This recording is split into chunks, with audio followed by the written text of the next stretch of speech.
Looks like the gang's all here! Yep, all ready. How about you two? Green and good to go? Paimon's ready! Great, let's get rolling then. Great. Well, first things first. Wait. Someone's here. We heard your footsteps. Although... You've been here for a while now. I take it you followed the Traveler, but I don't sense any ill intent in you. Come on.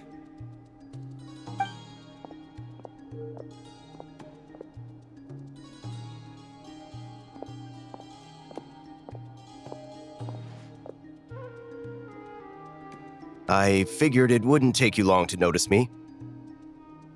I come bearing news from my lady, the Knave. Dottore went through the motions of returning to Snezhnaya, but it was obviously a facade. However, he has not returned to the Kuvaki Experimental Design Bureau, nor has he made an appearance in Nasha Town. Well, in that case, he'll be in his lab way up north. I always wondered why he applied for his own private pad. He was planning this all along. Tell them that Sandrone and I will go on ahead. If they still intend to pursue this matter, they should meet us at the research center in the northern tip of Nodcry. Nice of Columbina's two best friends to think of us. We appreciate the heads up. Our sincere thanks to the Fatui for your aid. Lady Damselette may have left our organization, but at least some of her colleagues remain genuinely concerned for her well-being. Not to mention that the doctor's increasingly cryptic conduct gives us great cause for alarm. We have crossed swords many times before, but it's not personal. We're just on different sides. We don't lack humanity. And so, as fellow friends of Lady Damselette, it's only right that you should be in the know about this. Arlecchino's situational awareness has saved us a lot of trouble. I'll leave the map here with you. If you do decide to head to the research center, please proceed with caution.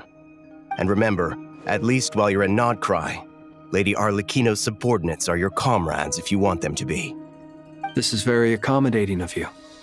We can't thank you enough. Just doing my duty. I shall take my leave now. If you need us, you'll find us at the Experimental Design Bureau.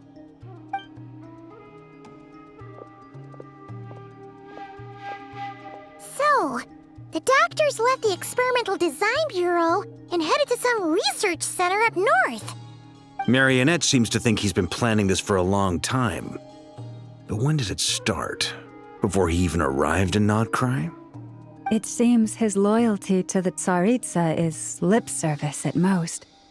Behind the scenes, he may even be working against her. Whatever his motives, we know that he's decisive and incredibly ruthless. Facing him unprepared would be a recipe for disaster. At this stage, it's difficult to predict his next steps. I suggest we split into two groups. We need some people to stay behind and guard Nasha Town. Well, as much as I'd love to help, infiltrating research labs isn't really my area of expertise. But at least take Cool Your Jet's Ducky with you. It should be some help during the battle. And as for Miss Inefa, I suppose you will stay to protect Miss Aino? Detecting operational logic. Protect Aino. Priority. High. Just in case, Servarka, I think it would be best if you stayed behind as well. You can leave the research center to us. I mean, I would have said the Knight of Berea should probably be out on the front line, but okay, fine. Leave Nasha Town to me. Be careful out there, okay? If things get out of hand, fall back right away.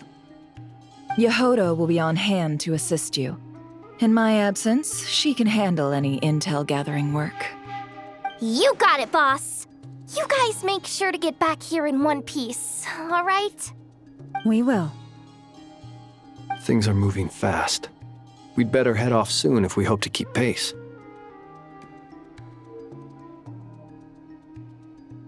So, it's infiltrate a secret research facility, or... Yeah, all right.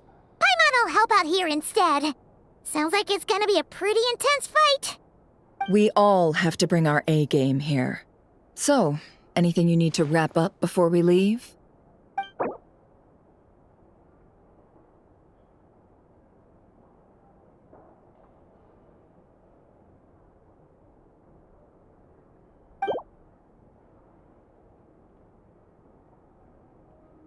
Then you'd better get going.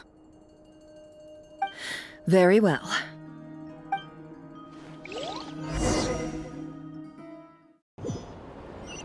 All these broken machines on the ground. Someone got here before us. Could it be Arlecchino and Sandrone?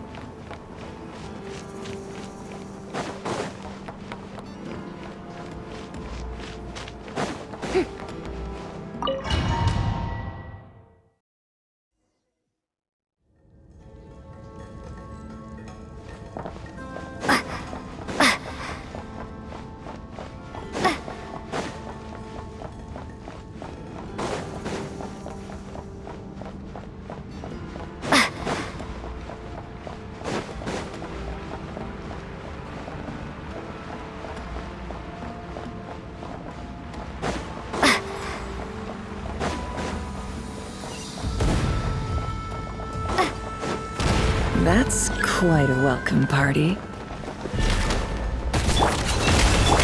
Boris, protect us.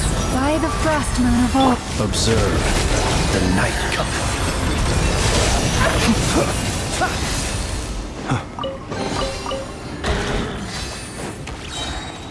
Get back!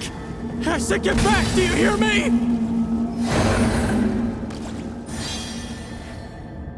Why isn't it working? No! Don't come any closer! Don't! Leave this place. Be silent. You poor souls. May your spirits find peace. Grab that key on the ground. We'll probably need it at some point.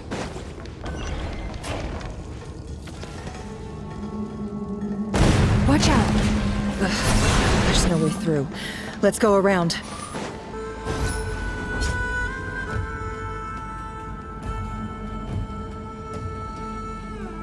What the?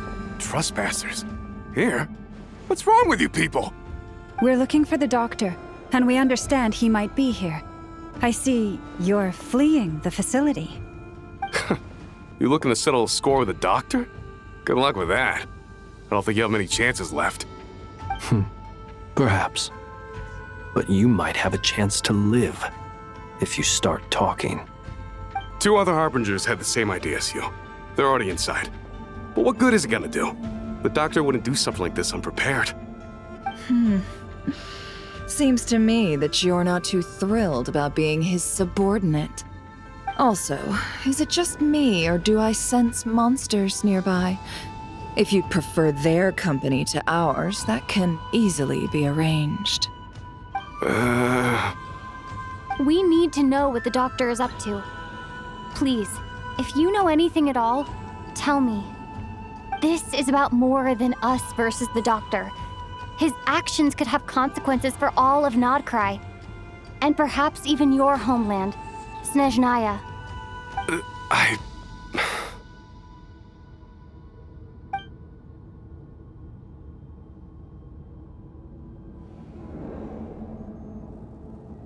He's building something. Ambitious doesn't even begin to describe it. Feels like this could be the big one. God knows how long he's been planning it. A while back, he told us he'd be returning to Snezhnaya. We weren't expecting him back so soon. This time he brought some gemstones with him, or something. 2 of them. The moon marrow spheres. He stole them from their rightful owner, Columbina. Oh, Lady Damselette? Last I heard, she left the Fatui. Before she went, she told us she'd finished what Her Majesty asked of her, and wished to focus on some personal matters. I remember thinking that leaving us might not be the best choice. I mean, I always looked up to the captain the most, and... Back when this all started, the higher-ups dispatched 3 units to Nodcry to execute their plan. They were led by the Doctor, Marionette, and the Damselette, respectively. I was a part of the Damselette's unit to begin with. She never really interacted with us much. In fact, she seemed sort of detached from everything. Not because she was distracted, just felt like she was indifferent to the world around her. Like she had no stake in anything that happened. She always seemed like she was staring off into the distance. Almost as if she didn't see anything worth living for in the present, so she had to look further afield. That's right. She always used to stare up at the sky. The Doctor used to stand nearby and watch her. Apparently they got along well at first, but somewhere along the way, she grew wary of him, started avoiding him as much as possible. After she left, everyone in our unit merged with the Doctor's. He's similarly indifferent to the world, except when it comes to the moons. He seems to have big plans for them. Right now, obtaining the 3 moons is his #1 priority. He even said if he can only get his hands on 2 of them, he'll create a 3rd one himself. How would he create an artificial moon marrow? Maybe the knowledge he gained from the Hyperborean phantoms has something to do with it. Thank you for cooperating. We appreciate the level of detail. I get the sense that you'd serve under Columbina again if you had the chance. Would that be fair? No, she's no longer a Harbinger. As a member of the Fatui, my loyalty will always belong to the Tsaritsa. I'm only telling you all this because I don't completely trust the Doctor. His actions do not align with the goals that first brought us to Nodcry. I understand. We'll do everything within our power to stop him. The Knaves unit is based at the Kuvaki Experimental Design Bureau. Maybe you can seek refuge with them. Well, now we know what's going on here. Artificial moon marrow. He's likely well on the way to completing it. Dottore's technological capabilities are far more advanced than I thought. I fear this could get ugly. Everyone, prepare yourselves.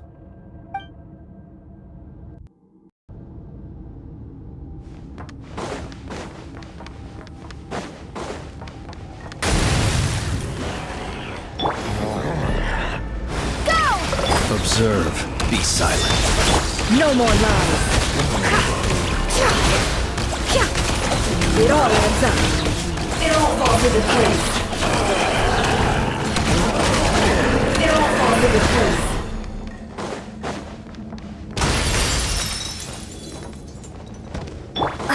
Bombs away!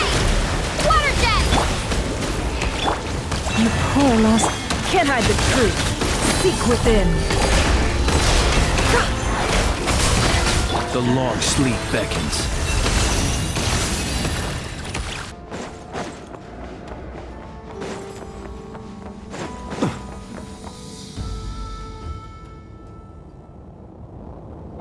Welcome, one and all.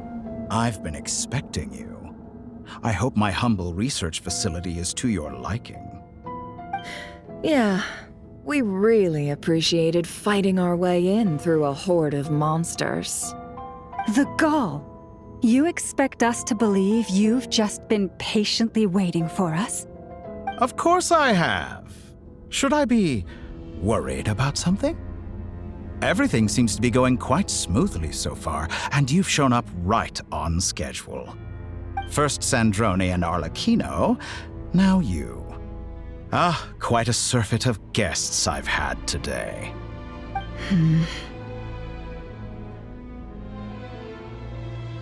If you were looking for them, I should probably mention that Arlecchino disappeared as soon as she entered the facility. As for Sandrone, why, she stood right here only moments ago demanding answers from me at the top of her voice. Hardly out of character. She never was one for basic courtesy. But I have to admit, I was a little surprised to see her showing concern for someone besides herself. Does everyone you associate with undergo such a change in temperament? Speaking as a researcher, I have to say, it is not a change for the better. It threatens one's ability to remain objective. Well, since you ask, you've got your hands on the moon marrow, and now you're claiming godhood. Don't you think that's a bit of a stretch, Dottore? I must protest what you are insinuating with that phrase, claiming godhood. I am not claiming anything. I am stating a fact. You're a researcher. I'm sure you appreciate the distinction between the two. Huh? Wait, you really think you're all that?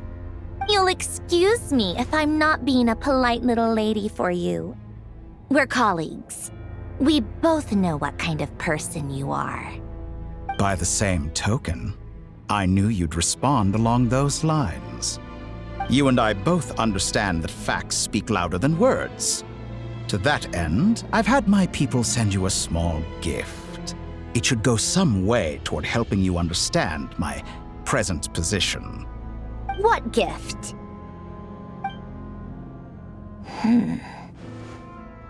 Where have all your troops gone? Who knows? Perhaps they are already marching toward a new world, following in the footsteps of an unknown god. As vulgar and arrogant as you may be, dear Sandrone, I have no intention of taking out my displeasure on your subordinates. They will enjoy equal rights to my own. You sent your people to the Experimental Design Bureau? That's the Tsaritsa's property. Yes, and I am very mindful of Her Majesty's instructions. But you know full well that they do not conflict with my present goals.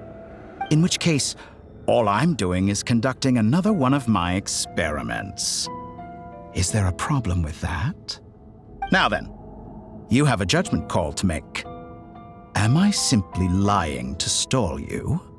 Or is it possible that every word I am saying is the truth? In which case, your subordinates really are in danger. So now you've turned on fellow Fatui soldiers.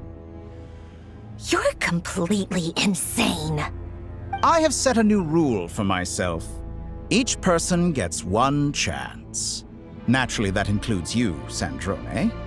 If you wish to leave, I won't stop you. We are colleagues, after all. Scumbag!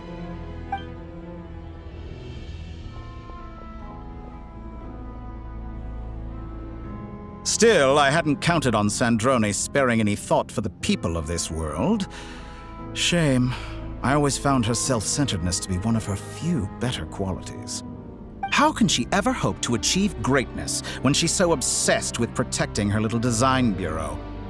It's more than a little disingenuous to speak of achieving greatness while taking hostages.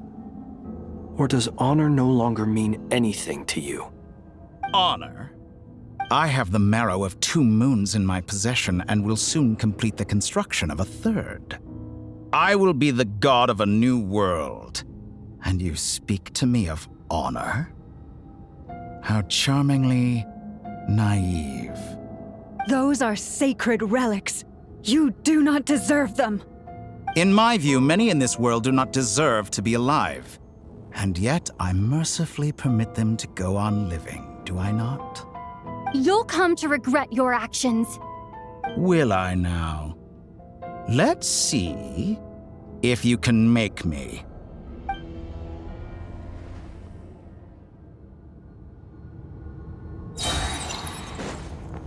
Water jet! Forest, protect us for the everlasting. Close your eyes. Be silent.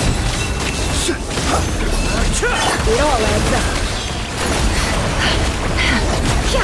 Time to conclude. The deception ends here. Can't hide the truth.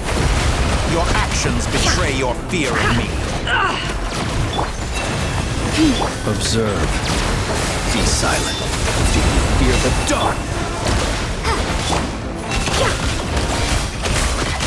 Time to conclude. Is this target acquired? Tired? Observe. To dust. With one heart, we pray. Arlecchino! Thanks for the assistance. Arlecchino. They see you as an ally. What a farce. You're clearly here to destroy my research, not me. I'd say your research is more valuable than your life. my wrong?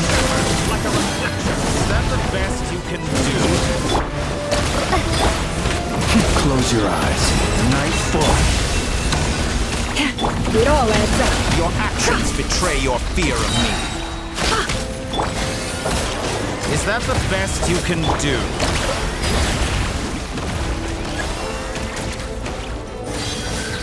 Observe. Forest, protect us. Interesting. Wipe out! Go! For the everlasting forest. Your actions betray your mystery fear of me. unravels.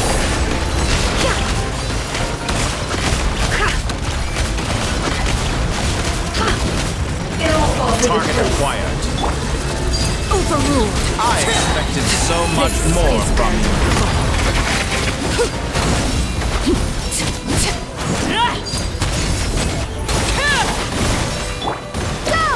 Close your eyes.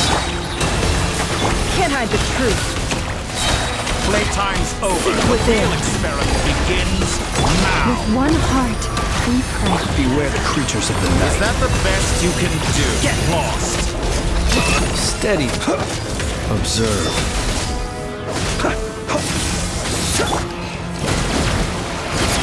Vittoria is too powerful with the artificial moon there on his arsenal. Fighting is futile. Quickly!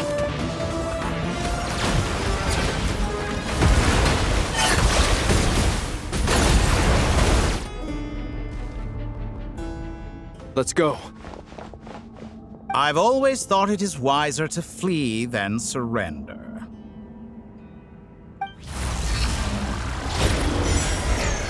Watch out!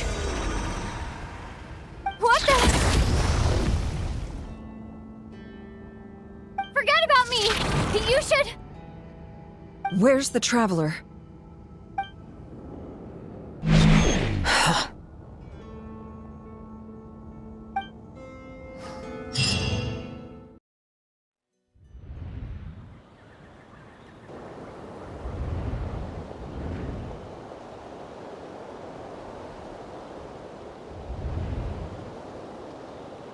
What just happened?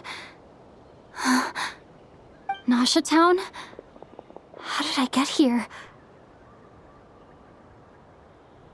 Strange.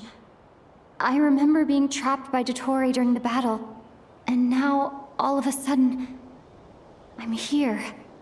Something weird is going on. I guess I'll start by exploring the area. Huh? Traveler? What brings you here at this hour? Huh? What are you in the mood for today? A hot dog? Or something else? We've got some special discounts at the moment. Want to see the menu? Sorry, I'm not hungry right now. Ah. Well, feel free to take a seat for now. Let me know if you change your mind. Everyone seems to be acting normal. Am I just overthinking?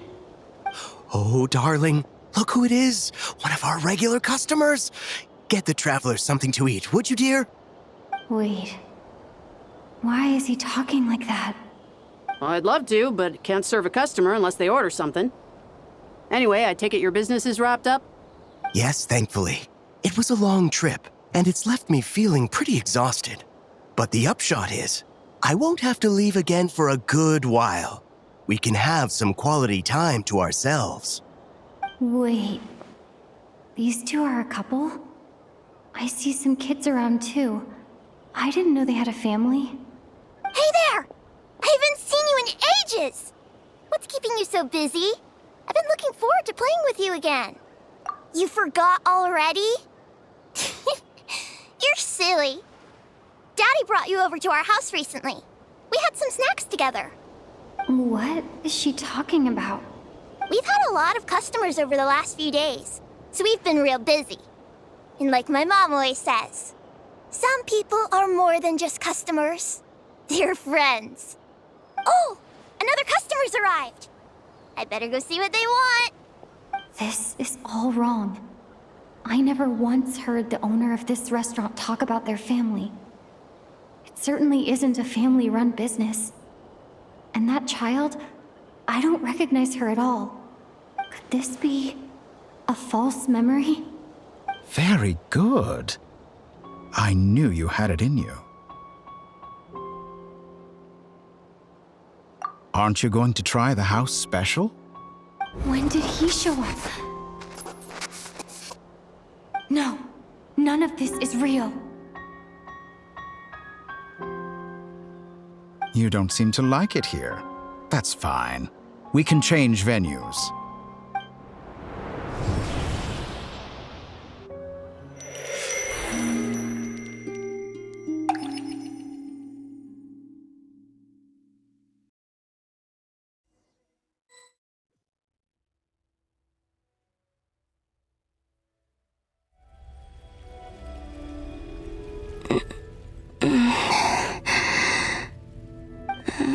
I'm still alive. Where is this place? It took all my strength to open the moon gate, and then I leapt into it. So this is the moon's reflection? The mysterious realm beyond the gate?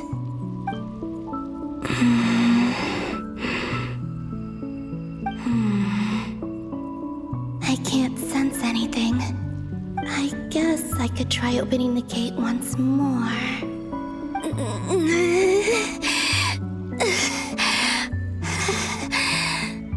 No response. Maybe this space can't be opened from inside. If this was the space that killed both Revier and his lover, then why am I unscathed? Or... no, I'm not unscathed. Even the air here feels frozen in place. There is nothing here with which I can restore my power. I should conserve my strength and proceed with caution.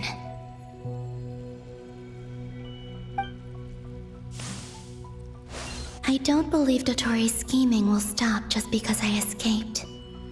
If there is any chance that I can get back to the others, any chance at all, I must return.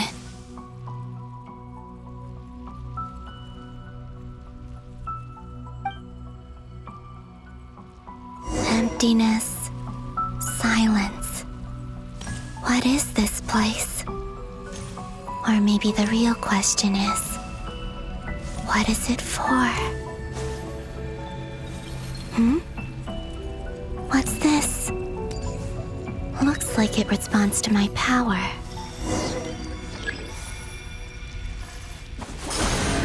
Golden. Like Kuvaki. Is it some sort of guide?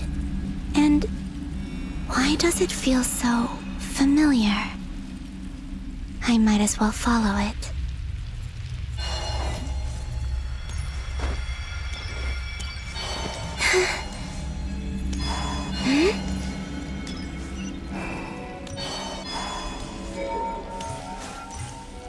Where does this lead?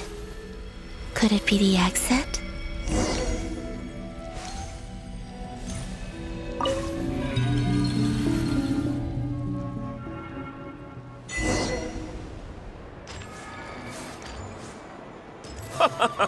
Welcome home, Moon Goddess. Is this Nasha Town? But isn't Moon Prayer Night over already?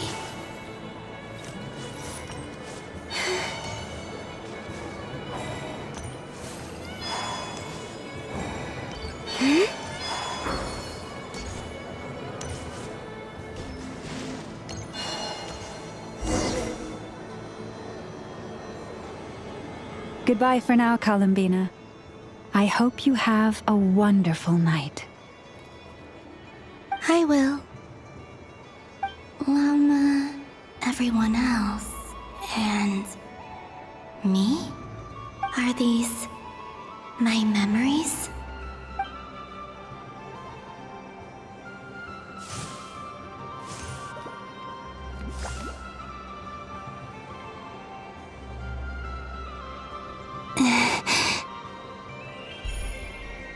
I can't touch them. It's as if we're separated by some impenetrable power.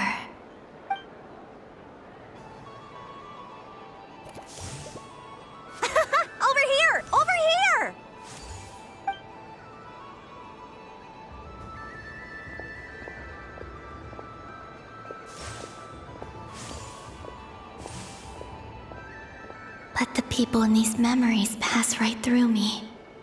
Just like when I disappeared. If only I had known what would come to pass after that. Even so, I should still take a look around. Just being back here, it gives me the strength to keep going.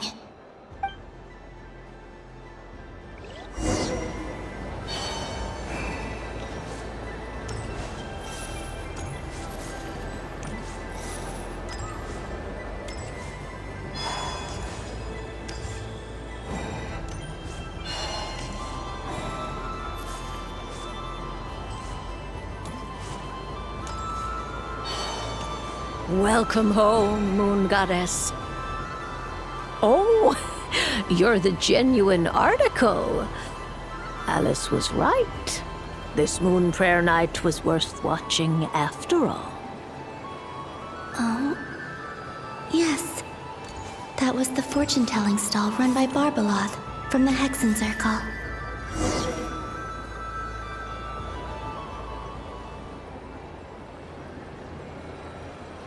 Please, draw the first lunar arcana. This represents destiny and is the foundation for the divination as a whole.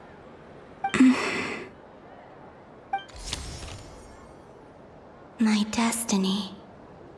I believe the card I drew was the moon. Now that I think about it, Barbeloth's divination was absolutely right. It's almost time to draw the last card. The one that represents the future.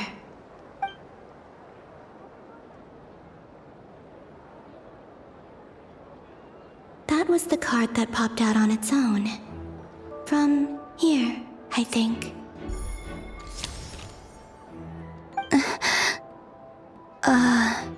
Kuvaki Pulse? What? Fascinating. I've never encountered this before in my role as a diviner. What's going on? Did that card leave the deck? Because of my influence? All I did was try to touch it, and then... Maybe this memory space is not untouchable after all. Are there weak points in the barrier? Or... is it possible that there's more to this space than my memories alone? This card is death. I need to get to the bottom of this. I'll try touching something else.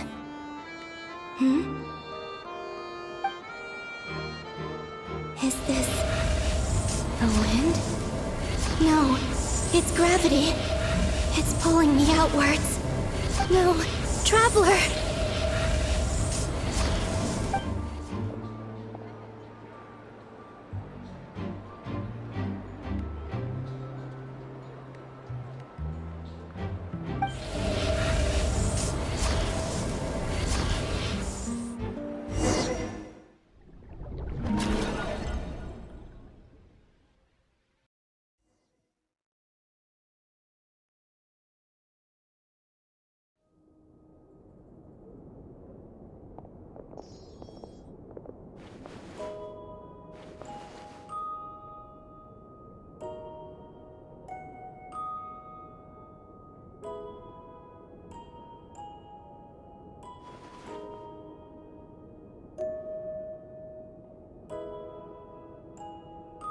Haimon, listen to me.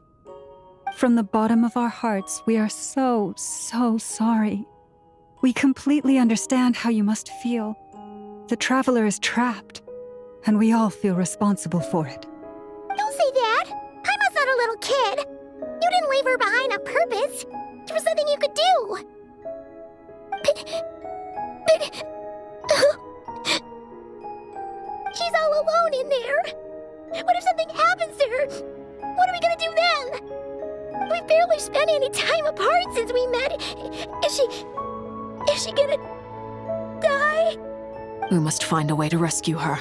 We were all involved in the operation where she was captured, and we do not abandon our comrades. That being said, it won't be easy. Through conversation with the others on our return, we've arrived at a basic idea of what we're up against. Dottore lab has clearly been in operation for a lot longer than we realized. We found many monster samples stored there. In all likelihood, they were materials he used to research his latest technology. We also know that through his contact with the phantoms of Hyperborea, he gained knowledge about the moons and certain Hyperborean technologies. Using this knowledge, he then fashioned an artificial moon marrow to serve as a replacement for the frost moon beyond the sky. Unlike Columbina, Dottore is not being rejected by Teyvat. And even with 2 of the 3 moon marrows, his power far exceeds all of ours combined. Once his 3rd moon marrow is complete, Dottore will have completely seized the authority of the 3 moons. Teyvat's most primordial powers will then be in his grasp. Does that mean... I'm afraid so.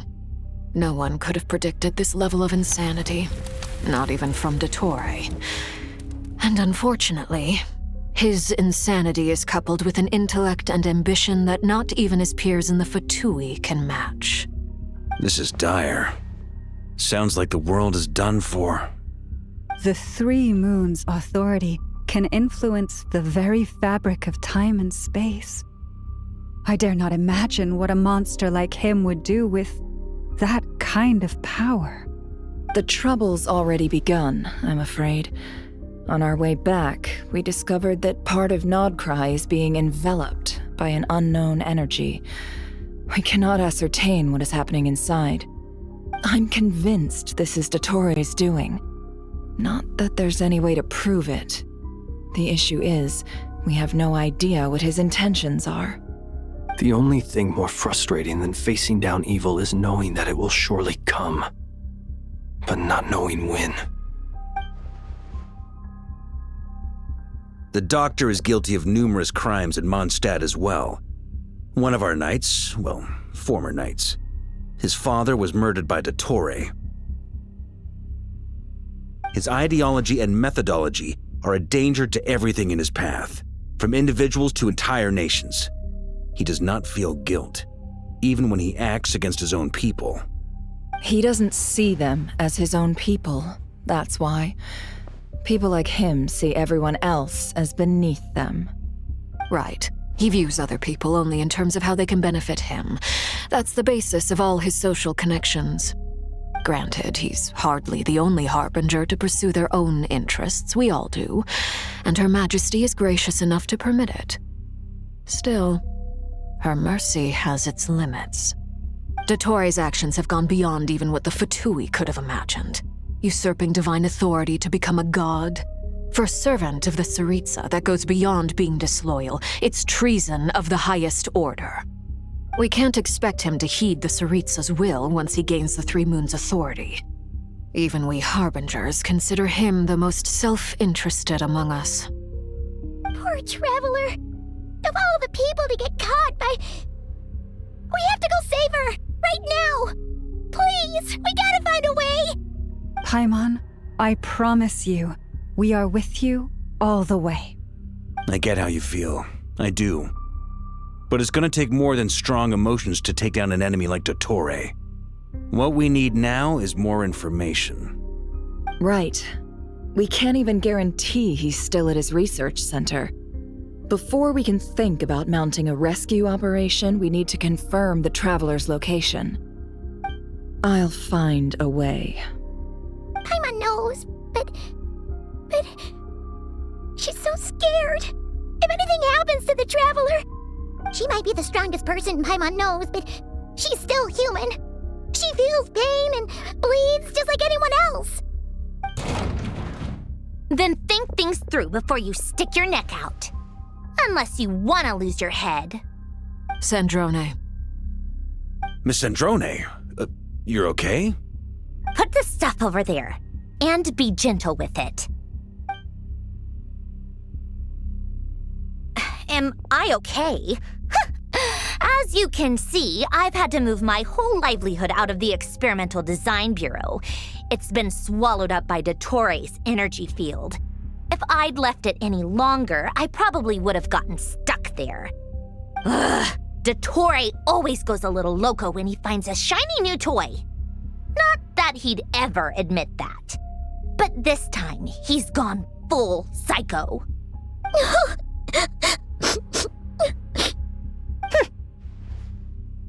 Just go ahead and cry already. Sorry. Paimon's not trying to make a scene. It's just, she can't. Oh, Paimon. Let it all out. There's no shame in it. When you're overwhelmed by fear and despair, crying can help get it out of your system. You'll feel better for it. Okay then, while the baby of the group is having a moment, how about the grown-ups get to work? Give me your hand. You've made a discovery? Polonia, scan.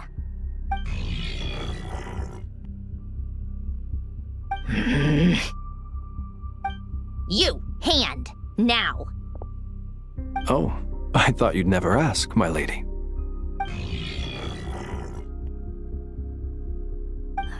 Curses! You're next, then you.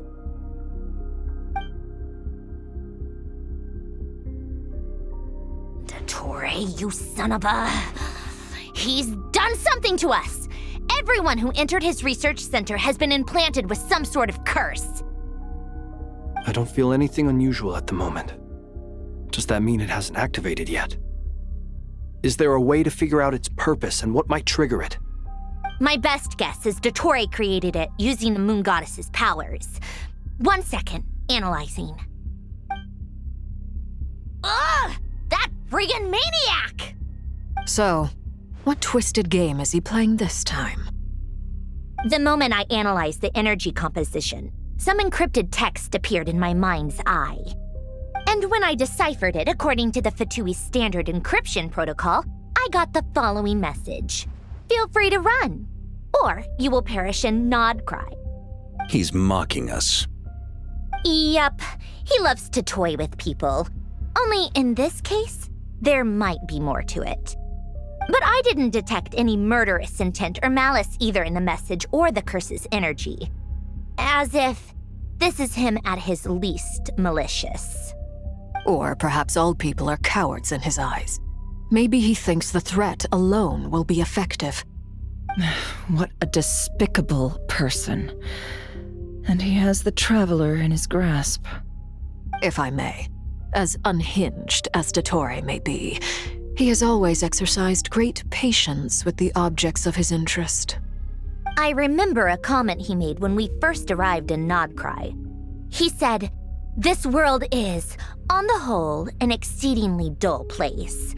But at least there are a few intriguing features, such as the gods, or the Traveler. Presumably, they interest him because they're unknown quantities.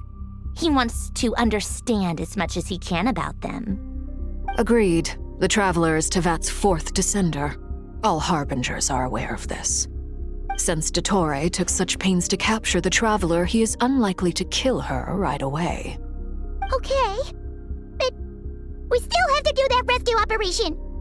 Of course. I also think we need to read between the lines with Dottore's message. If he's encouraging us to run, that means we mustn't leave Nodcry under any circumstances. My guess is, his curse will only trigger if we leave.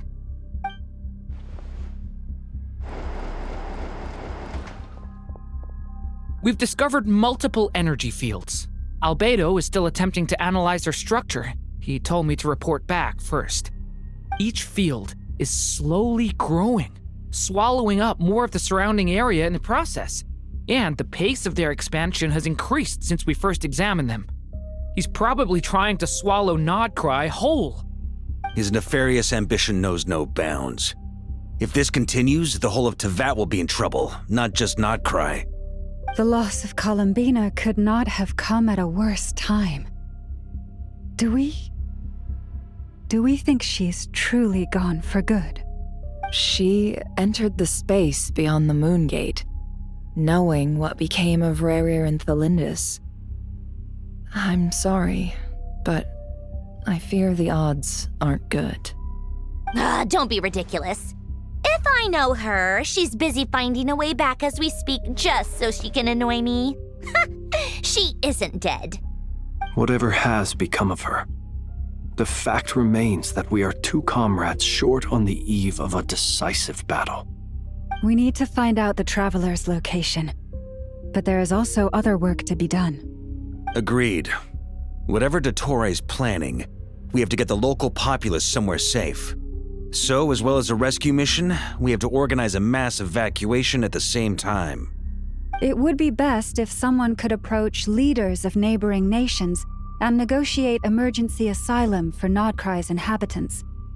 Can anyone handle that? Snezhnaya is one option. I'll see what I can do. This would be so much easier if the Traveler was here. No! Stop thinking like that, Paimon. Paimon will join you. She's pretty well connected thanks to the Traveler. Maybe it'll come in handy. Either way, that's what the Traveler would do if she was here.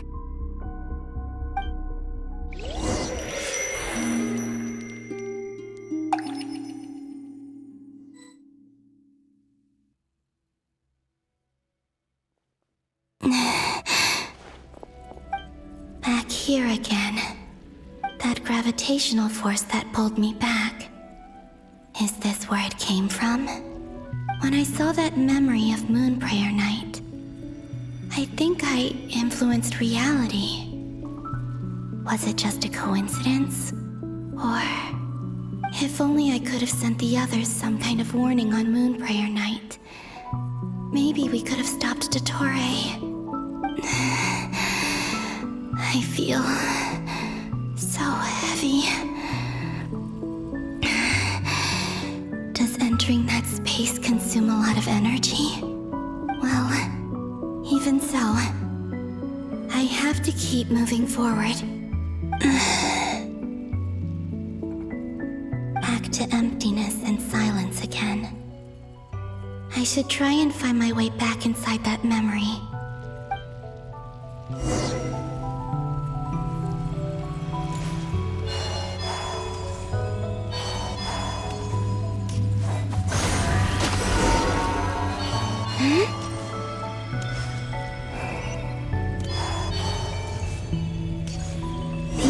From last time isn't showing up.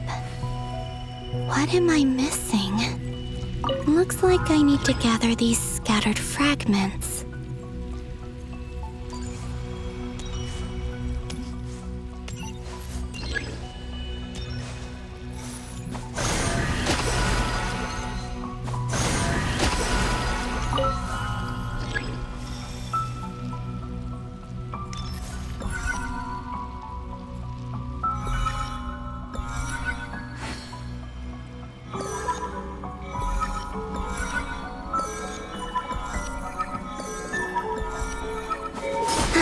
It worked! Hopefully I can stay inside for a bit longer this time.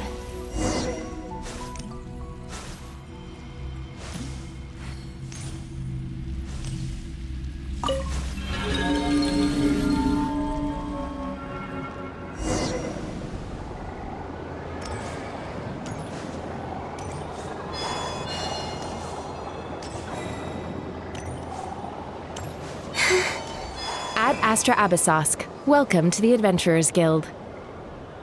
What? This doesn't look like Moon Prayer Night. Extra, extra! Latest issue of the Nasha Express! I don't think I've ever been here. Maybe this space isn't comprised of my memories after all. There aren't any festive decorations around. Is this Nasha Town after Moon Prayer Night ended? Did Dottore's plan not affect the town? Or is no one aware of what happened because he used the Three Moons' authority? Let me see if I can influence anyone else. So, what do we do next? Wait, that voice. Paimon? The most important thing right now is to find that mage.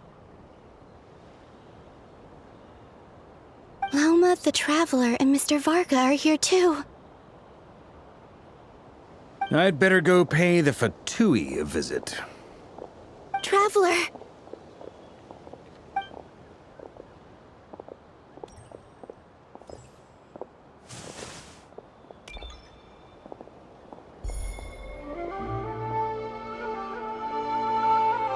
Huh?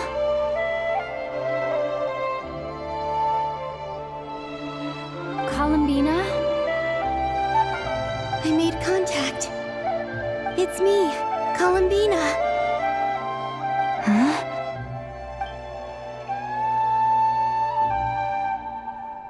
Traveler? Let's go! This is no time to be spacing out! Huh? Huh? Wait a moment. This has happened before. Huh? This is what happened when I disappeared. I stood right over there, thinking that no one would ever find me again. It was only when she called my name that I decided to follow them.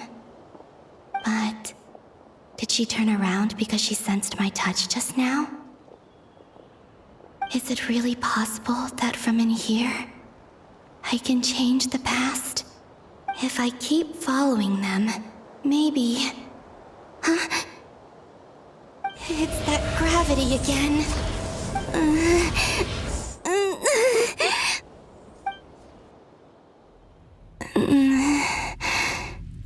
Every time I influence reality within that space, this force intervenes and pulls me back. It's as if it's trying to stop me from leaving.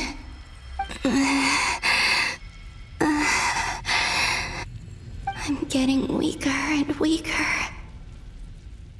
I'll just have to try another approach next time. Come on, Columbina. Keep going. You have to tell everyone what happened.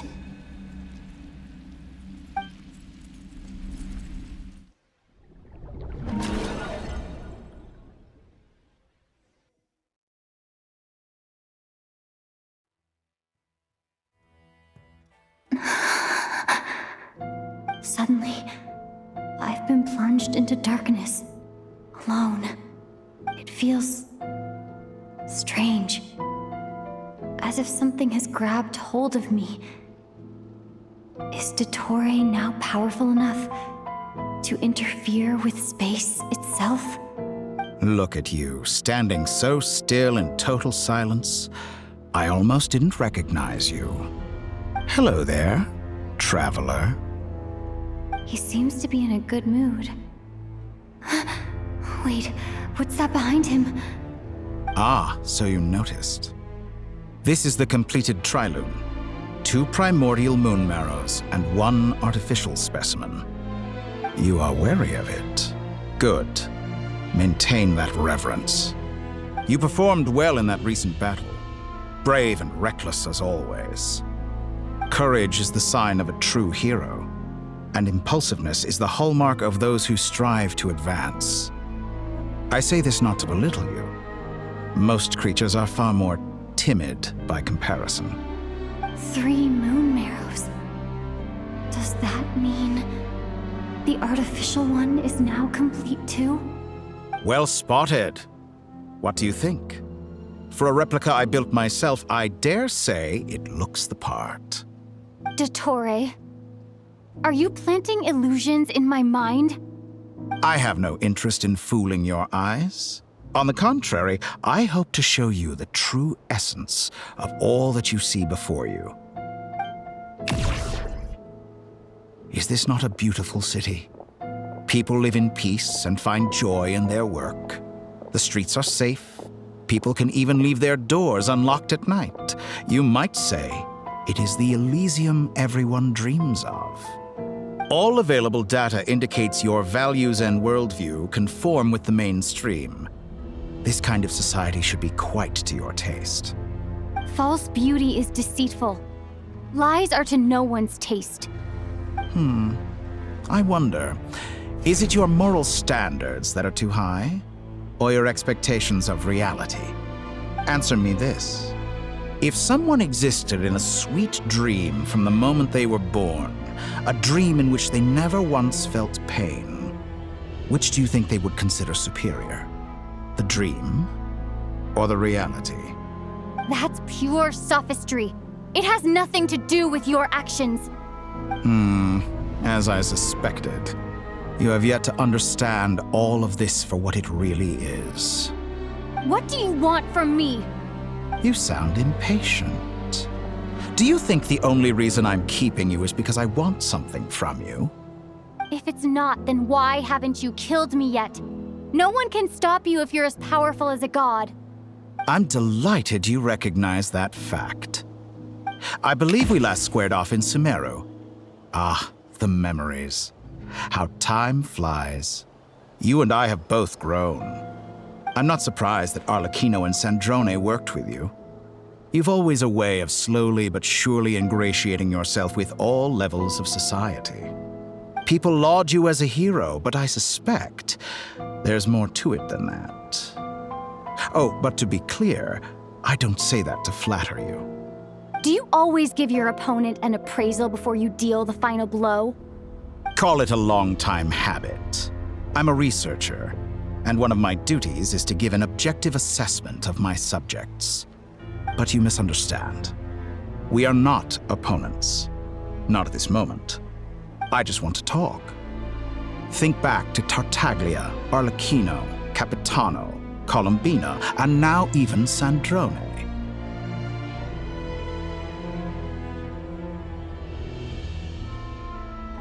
You've worked with each of them in the past. I believe you can work with me as well. What makes you so sure? Well, why not? Should the good associate only with the good and the bad befriend only the bad? I like to think we could have a more mature relationship than that. Surely you don't think all your relationships are grounded in friendship or shared ideals?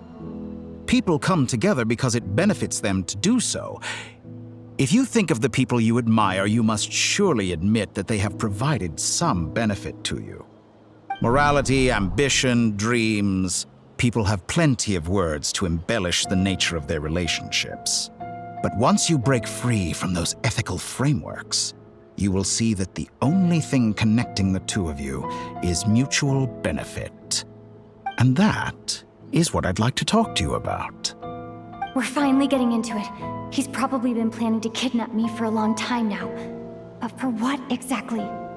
He has the authority of all 3 moons. I won't be able to gain the upper hand in a fight. Best if I pretend that I'm willing to negotiate for now. You say you're a god, but you also speak of mutual benefit.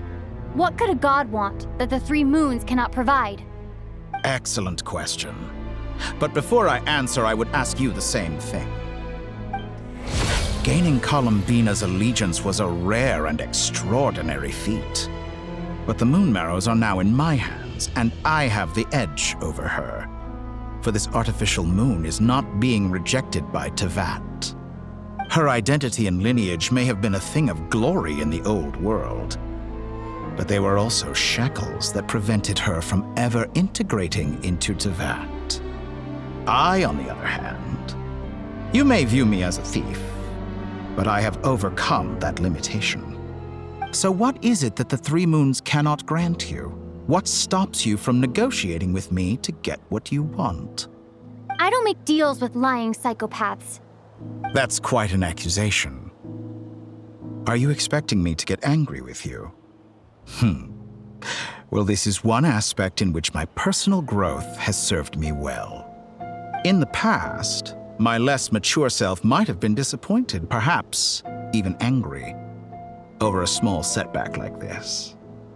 Like when you and Lesser Lord Kusanali joined forces to oppose me, for example. But things are different now. Just as the rich do not quibble with the poor, I no longer find myself perturbed by these trivial affairs. Human relationships end with conflicts of emotions and interests. But relations between humans and gods are different. And ours is even more unique.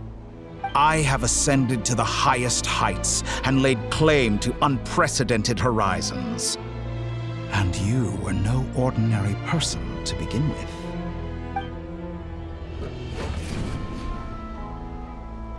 Allow me to show you the world, Descender.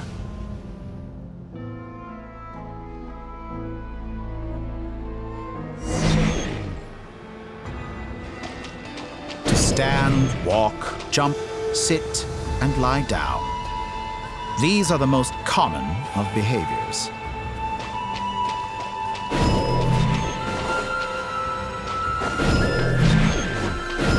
Have you ever wondered why we were born following such laws? Who stipulated that we could not fly instead of walk?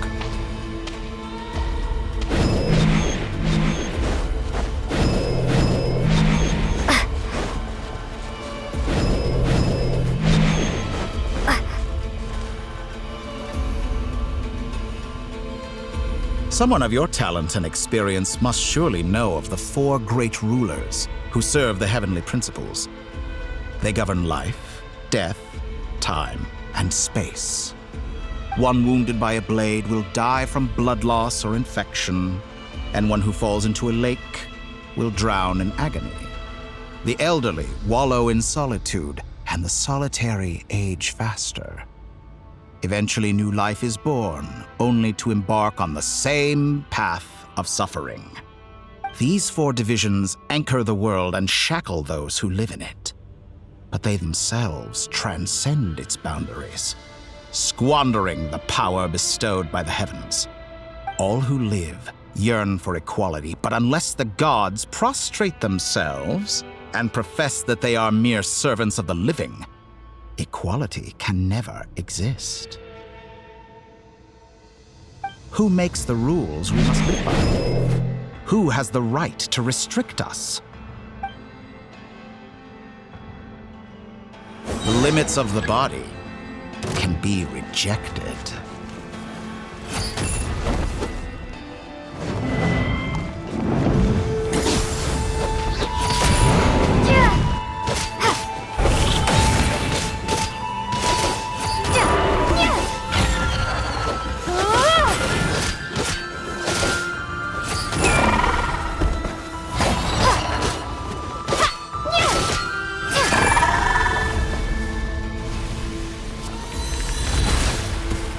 How does it feel to be among those with absolute power?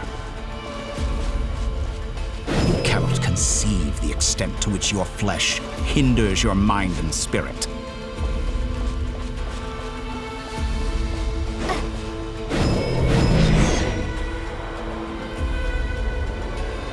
Only by discarding our useless, primitive eyes can we perceive a new world. How narrow-minded we all were in the past. Why should the final answer of the world not be the power that predates those of life, death, time, and space? The power of the Tri-Lune. Through it, I have glimpsed new experimental possibilities. Nature suppressed, authority exiled, souls controlled.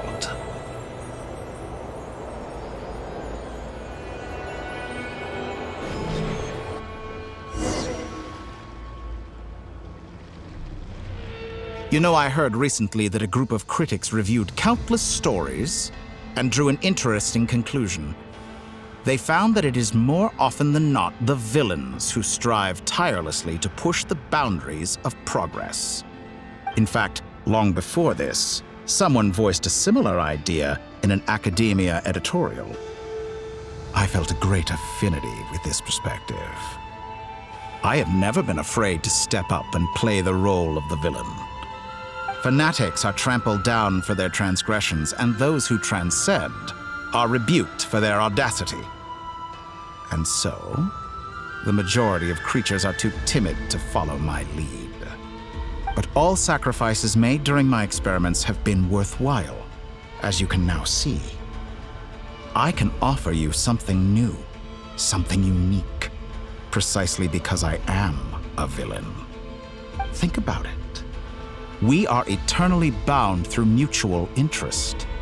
Can you truly say you would never turn to malice if it could give you the life you dream of? After all, what value do perfection and purity really have? They are fragile and feeble things, utterly tedious. I say, better to be governed by a flawed humanity than a gnosis. The true seeker of knowledge is the villain who undergoes countless tribulations in pursuit of their goal. I'm sure many people have told you that you're different. Because I'm a descender? Exactly. Very clever. But what has that got to do with you? I do not conceal my wicked deeds, my selfish desires, or my greed. A true researcher must act as I do if they are to understand and speak of the truth. And yet, a knowledge seeker like myself will inevitably grow tired of studying Tevat beyond a point. You have traveled to all corners of the world and met many people. Along the way, there have been moments when you were misunderstood or even became a wanted criminal. And all the while, you have spent your days doing some of the most mundane jobs in the world. You fight and toil, claim minuscule rewards from my friend Pantalone, then you fight some more, winning some battles and losing others as your search goes on. And this cycle continues, with no end in sight. Surely you must sometimes grow weary of being stuck in this same loop day after day. We're completely different. I embrace everything that life throws at me. I am engaged in every step of my journey. How does that make us different? I too embrace what life brings, researching everything that interests me. Think of all the novel things I've managed to create, like the artificial moon marrow. Don't you see? As unique a specimen as she was, even Columbina is not irreplaceable. Take that back! She's gone because of your actions! I didn't say that to anger you. Though admittedly, I don't see what there is to be angry about. Anything Columbina could do for you, I can do better. I know what your ultimate goal is. You wish to walk the path your brother walked and seek answers from him at the end of that journey, don't you? Someone like you could never understand what it feels like to care about another person the way I care about him. Perhaps not. But that doesn't mean I can't help. I could find your brother right now, bring him before you, and make him give you the answers you seek. Don't be so presumptuous. You'll never begin to understand the situation between us. Oh, no. This is no presumption. I'm only offering what I know is possible with the power of the Tri-Lune. But it seems like you would sooner continue with your journey through this world. Why? Do you truly desire this journey? Or is it simply a necessary process from which you cannot escape? Think of all the time and energy you have spent, everything you've had to endure just to make it this far. Is this really what you want? Or has your hand been forced by the promise of that final answer? Yes, you have made many friends. But do they ever spare a thought for the void in your heart and what it yearns for? What you want is not friends. It is family. But do they know this? I, on the other hand, am far more considerate. Join my experiment, and in return, I will bring your meaningless journey and all its struggles to an end. This is a malicious attempt to manipulate me. But at the same time, he's stating some very human truths. Of course, he's right about my predicament. How can I deny it? I have faced ungrateful strangers, never-ending troubles, an endless quest for answers. I want to see him. After everything I've been through, words can't describe how much I miss him, how much I want to be reunited with him. Wherever you are right now, do you miss me too?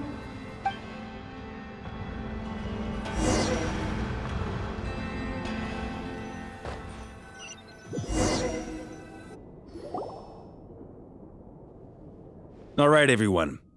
Our next mission is clear. We need to contact all the major organizations, explain the situation to the public, and then begin the evacuation. The residents of Notcry are quite dispersed. The two most populated areas are the Southern Isles and Pyramida. Miss Lauma, I will leave Hisi Island and Nasha Town in your hands. I will liaise with the Fatui and Pyramida. Agreed. We will reach out to Natlan and Snezhnaya. Anyone found north of the Experimental Design Bureau should follow the Fatui to Snezhnaya. As for those dwelling south of that line, I will ask the Voynich Guild to help persuade them to leave. Then I, Mr. Varka, and the Frostmoon Scions will escort them to Natlan. The Voynich Guild has dealings with the Curatorium of Secrets. I will send them a letter vouching for your credibility. Yehoda, you should help Lauma. This is too big of a task for one person. My wish has come true. You're willingly lending me your most capable employee for the day. Well, good for you if all this only takes a day. Of course, if it takes any longer, I'll be charging a fee. Boss, wait! Don't I get a say in this? Oh, I'm sorry. Something to add, Yehoda? Well, no one's more important to me than you, boss. And remember how Lauma healed your eyes after that big battle? I think that's worth at least 2 or 3 days' work for the Frostmoon Scions. Are you completely incapable of acting in your own self-interest? Or do you simply devalue your own labor? Are you sure you don't want to come with us? Who will see to our other work if we're all busy evacuating residents? Sandrone insists that Columbina is still alive, and we have a traveler to rescue. There's much to be done. But boss, I'm just worried that... Well, Nefer, I'll link up with you once my tasks are complete. What makes you think I'd need you to do that?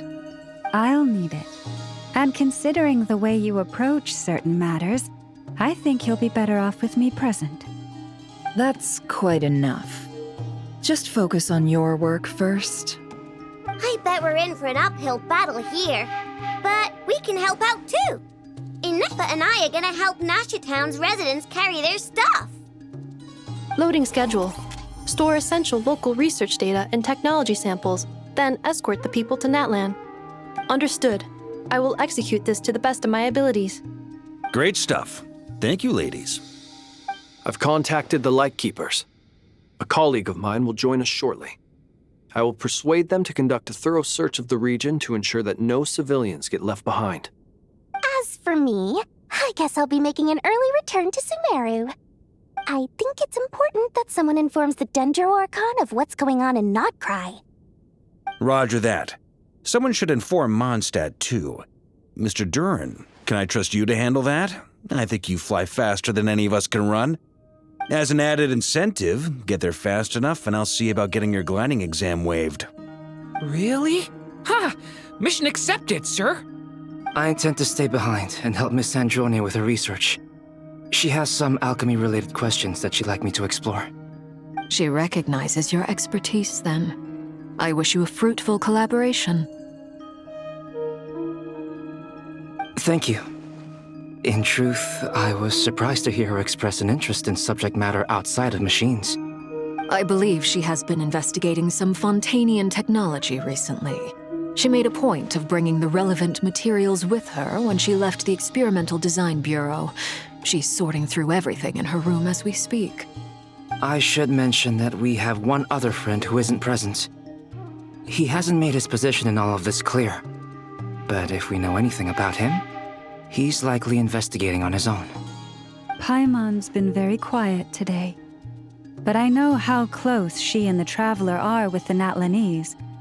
She should come with us to the border. Okay. Paimon will do her best. Make sure to heed Sandrone's warning. Many of us have been cursed by Dottore. As such, under no circumstances should anyone cross national borders. Remain within Notcry. That aside, personally, I have faith in Columbina. Things look grim, sure, but who knows how it'll play out. Same goes for rescuing the Traveler. Both of them are important allies and friends. We'll be counting on you to gather intel on them, Miss Nefer. Oh, wonderful. You're all here. That voice again! Nicole? Whoa, that was loud! And it came out of nowhere. So mysterious. Sorry, this is the only way I can speak to you all right now. Please accept my apology. Anyway, time is short. I'll cut to the chase. We're still facing quite a catastrophe here at the world's borders. Alice has roped in every Hexen Circle member she can get a hold of, except for me. She told me I had to come and help you all out as a matter of urgency. I quote, "You love talking, don't you? Well, now it's finally your time to shine. Take these. Make sure the whole party gets one each. You'll be in charge of making sure everyone stays connected." Huh? Is this a Dodo communication device? Scanning. Unknown device. Analyzing. Unknown device. Conclusion. Cute. Affirmative. It is cute and good. I believe that I quite like it. This is no ordinary Dodo communication device. It's my very own special modified version, specifically... sorry. I almost went off on another tangent there. Anyway, help yourselves. It will allow us to communicate over long distances within Nodcry. No more worrying about shuttling messages back and forth. What astounding technology. Am I right in assuming that it relies on your personal abilities to function, Miss Nicole? Yes, exactly. Right on cue, Albedo. I'd love to brag to you all about how it all works. But no, next time. Anyway, I'll be right with you all, serving as a communication hub. That's all from me. Head off as soon as you're ready. I'll be staying here to keep watch, and I'll be sending you my blessings.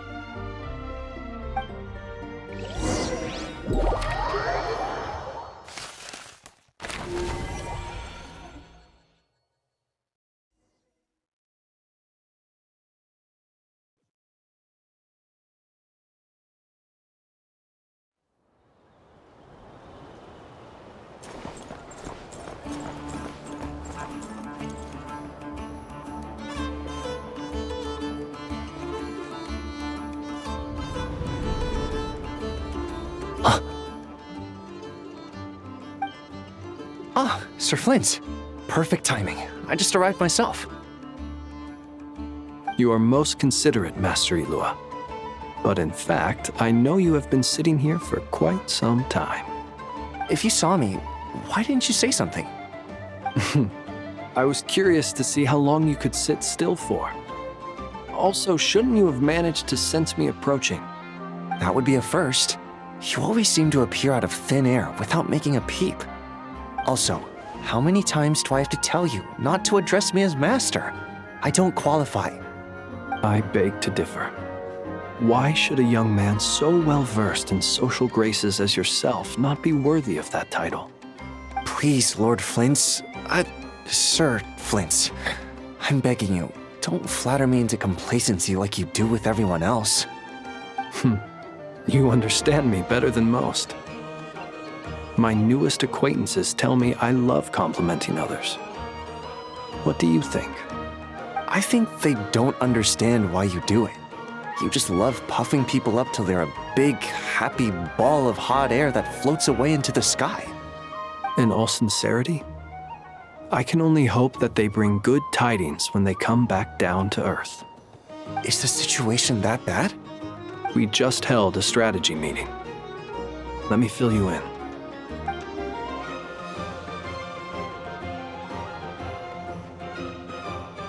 In short, we need everyone gone from Pyramida. We also need a team of Lightkeepers to scour the more remote regions of Nodcry for civilians to evacuate. I only hope we have enough personnel. We do. Old Man Nikita will definitely help, and we can recall anyone out on patrol to focus on this instead. Good. I'm sure you and the others will make short work of this. Now, don't forget, once you've completed this task, make sure you and the rest of the team evacuate to either Snezhnaya or Natlan as well. Flint?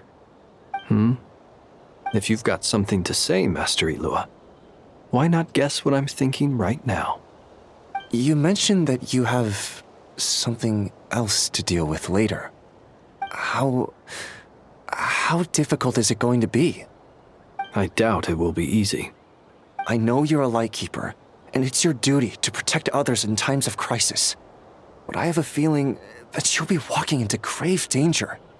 However bad things have gotten in the past, Nodcry has never faced a mass evacuation before. But from the sounds of it, you don't intend to come with us. I don't mean to pry, and it's probably none of my business. But whatever it is you're intending, you don't have to go through with it, you know. I've been afflicted with some sort of curse, and I'm told it may well trigger if I set foot outside of Nodcry. As such, I cannot leave. I have to act, if for no other reason than to fight this curse. What? No. Why? Why would anyone want to curse you? There are plenty of people out there willing to trample over others in pursuit of their own goals. Frankly, Sir Flint, I am furious. You're making light of what is an incredibly serious situation. Indeed I am. And? And what? I told you, I'm furious about this. Nothing I can do about it, I'm afraid. Things happen, and we just have to deal with them. If you find yourself feeling angry, perhaps start by drinking a big glass of water. Hey, you mean you're completely unmoved by my anger? I'm devastated. Then allow me to express my sincerest regret. Come by the lighthouse sometime. We'll catch ourselves a few fish, have a little barbecue, play some cards, and bask in the sun. Maybe I need to spell this out. Lean in a little, Flint. Oh my, this doesn't bode well. Word is that you were caught up in a real horror show recently. People were amazed that you returned safe and sound. They've been debating whether you're even human. I've returned safe and sound from plenty of crises. When you say people, do you mean other people, or do you just mean you? Fine. I'll be frank. You're not human, are you? Heavens. Now that's a horrifying thought. You know what? Forget it. We'll revisit this once it's all over. A sound plan. Albeit a little ominous sounding. Just promise me you'll come back in one piece, all right? For you, Master Ilua. How could I refuse? Also, please pass my regards on to our colleagues. Tell them, thank you all for your assistance. Please put safety first as you proceed with the operation.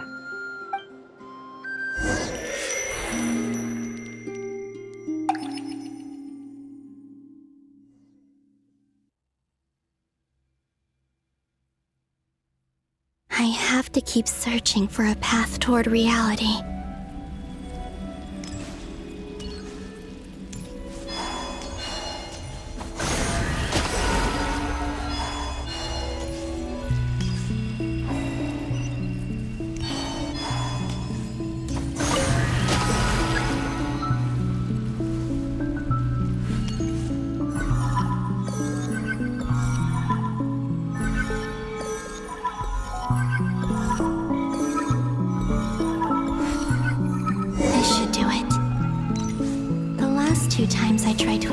Reality in this space.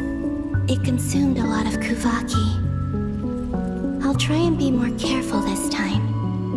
I need using less power. I hope everyone still remembers what I said on Moon Prayer Night.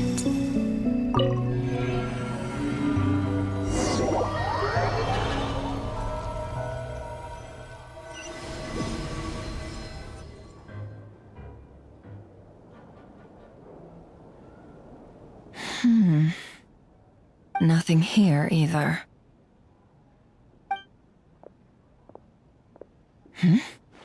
Flint's? Ah, Miss Nefer. What are you doing here? Unless... I just spoke with Itlua about arrangements for the search and came for a walk nearby. As for you, why would... It appears we think along similar lines.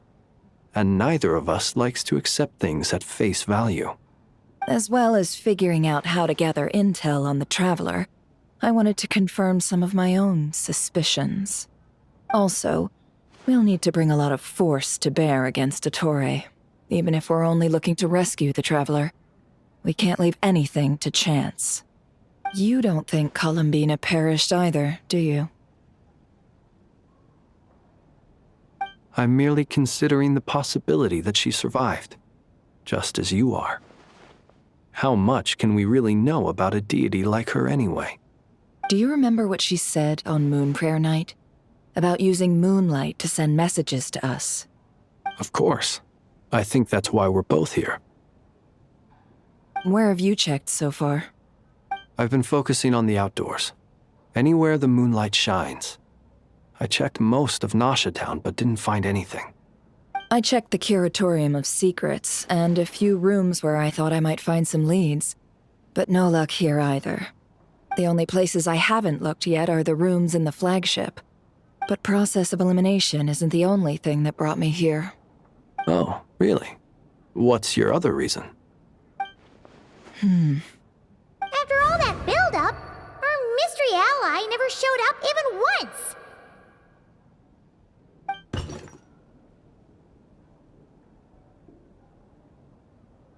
Huh? Am I imagining things?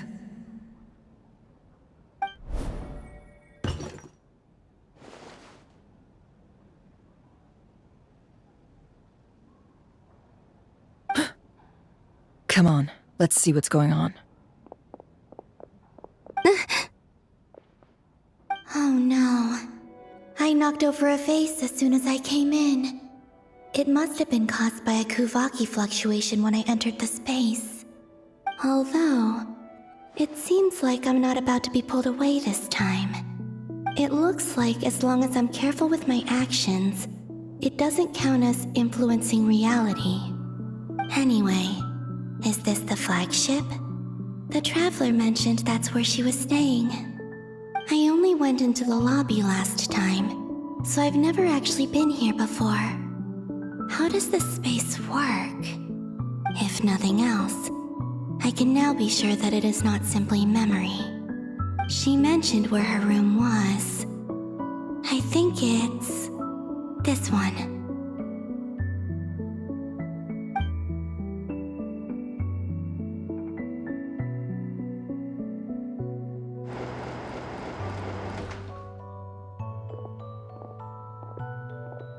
The door is closed. But if this is anything like when I disappeared, then maybe...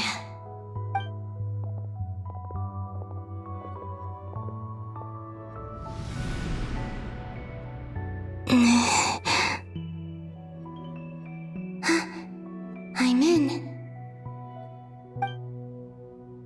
She and Paimon aren't here at the moment. I hope she's okay. I wonder what happened to her after that battle with Ettore. Best not to dwell on that for now. I need to try and leave them some clues.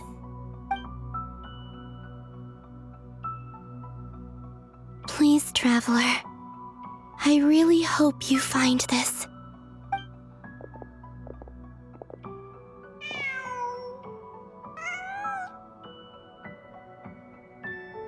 Huh. Just a cat. Nothing else here strikes me as noteworthy. Didn't you stay here for a couple of nights once? Before Rerir showed himself, yes. It's also where the Traveler and I first met. Did you notice anything unusual during your stay? I remember thinking how much noisier the flagship is at night compared to the graveyard. Other than that, no. The Traveler and Paimon were most congenial neighbors. This is where they've been staying, yes? Over here? That's right. I wouldn't usually condone breaking and entering, but we can make it up to them later. Focus now. I have to write a message on the wall using Kuvaki, just like I said on Moon Prayer Night. Simply open your windows on nights when the moon shines bright, and the moonlight will naturally flow towards the words I have written. Here goes. I'll need to carefully control my strength.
There's a noise outside the door. Is she back?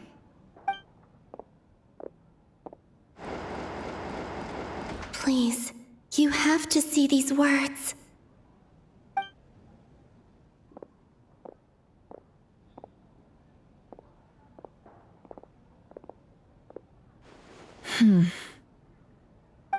Well, do you sense anything? Unfortunately, no. And this place was our last chance. Not necessarily. We've only looked in Nasha Town so far. Miss Columbina said she would leave messages at her friends' dwellings.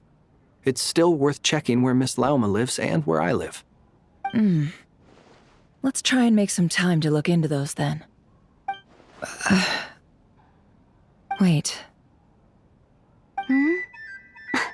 What are you waiting for? Paimon might have overeaten slightly. What's that look for? This is a victory feast. It's normal to eat a little more than usual. The Traveler and Paimon. It's really you. But why are they talking about a victory feast? You worried Paimon sick while you were out there fighting Rerir, so this is your chance to make it up to her, alright? Wait. So this is the night after the battle against Rerir. How did I end up here? That's quite a long time ago now. Wait. Time. That's it. Every time I've entered reality within this space, it's been at an earlier point in time. Every one of those points has been before I fell into the moon's reflection.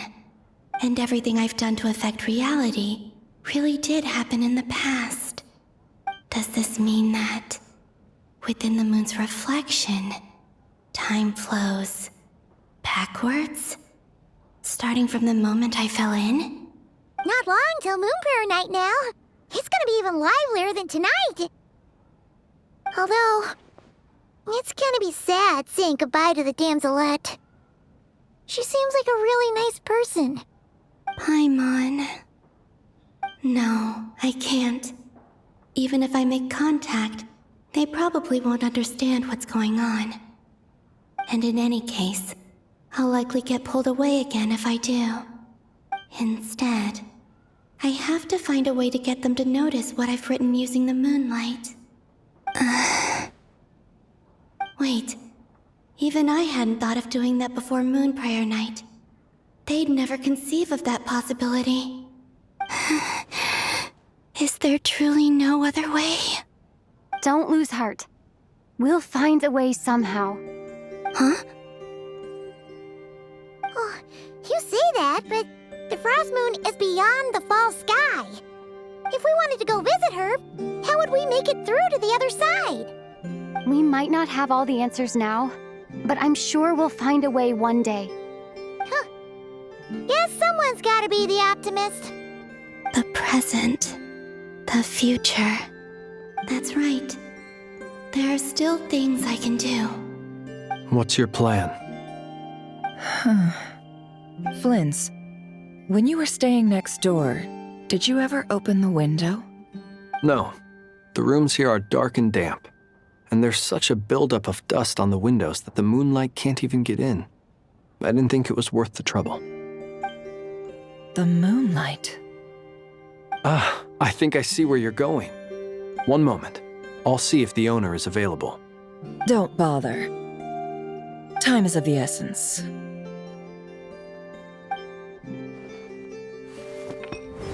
Time. Even if no one sees what I've written at this moment, maybe someone will remember what I said after Moon Prayer Night. I need to write down as much information as I can. And maybe one day...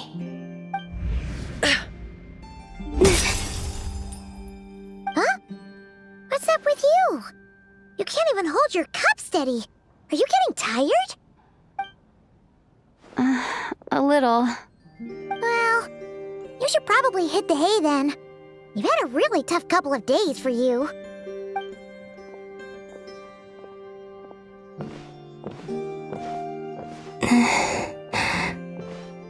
You truly have. You helped defeat Rerir, helped me reclaim my name, and you helped the others organize Moon Prayer Night. Wherever you are right now, I'm sure you're still fighting against the injustices of fate. This is all I can leave for them. How I wish I could stay here. But it's time for me to go. I hope to see you again in the next time, and if the opportunity presents itself. I will surely return to your side. Huh. Columbina. She's alive. Not only that, but she's left us an entire wall's worth of clues.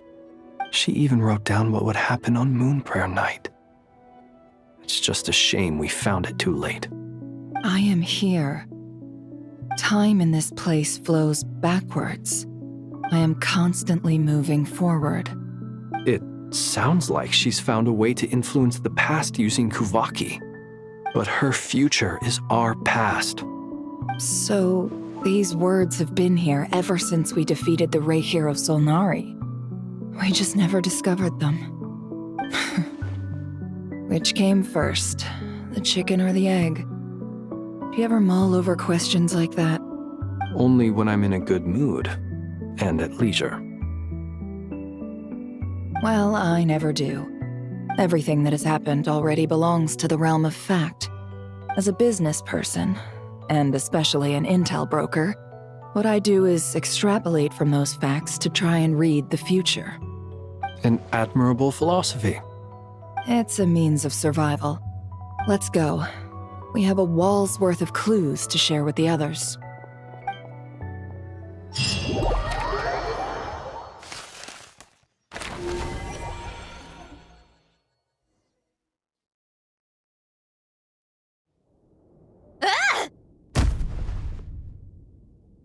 It appears that the doctor's energy signature has changed to something similar to Kuvaki, but not like the Kuvaki we're used to. Nodcry's Kuvaki devices will only have a limited effect on it. I can see why you've chosen to place your hopes in alchemy instead. Also, I must say, these books are rather profound. My subordinates just shipped them in from Fontaine. Some of them are from the Narcissenkreuz Ordo. Some are incident reports from Petrichor, and then there's a few test reports for these junk machines. Additionally, after some further scanning, I've discovered something extremely annoying. What's that? Tevat's skies contain multiple moons. A long time ago, when I did my first scan, I detected 3, just as the legends say. But when I checked again just now, I detected 4 moons. So there's one extra? Yeah. Originally, I thought that if I could still find 3 moons, that would at least mean Columbina's still alive. But then it occurred to me that apart from the Frost Moon, Tevat's moons are just husks. And husks surely shouldn't show up in the scan, since they're not alive. It's weird, isn't it? If we can't even distinguish between a dead and a living moon, how are we supposed to know whether a moon goddess is still alive? Or does this mean that the moon marrows are equivalent to the moons themselves? It's certainly possible. In which case, the 4th moon you detected may be Dottore's artificial creation. So he wasn't bluffing. He really built his own moon marrow. Ugh! I'm so mad right now! It's easy to get overwhelmed when you have too much on your plate. Maybe you need to relax. Perhaps try going for a walk. Or simply take a few deep breaths. Nothing can calm me down at a time like this. I need more time, and I need progress.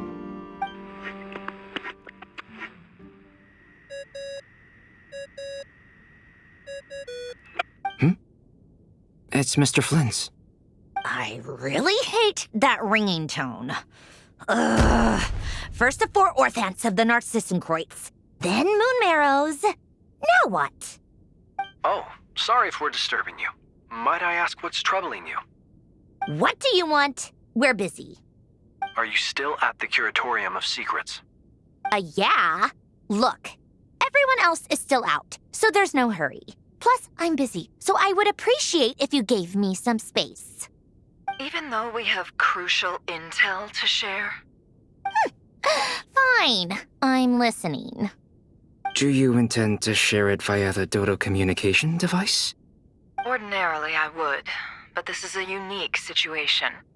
I think it's best that we discuss it in person. See you at the Curatorium.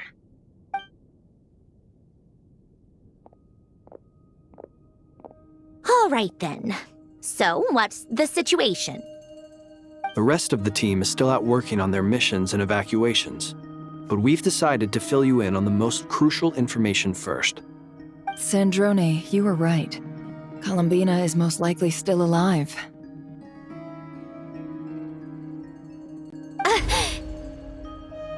That's the best news we've received in a while, by a long way.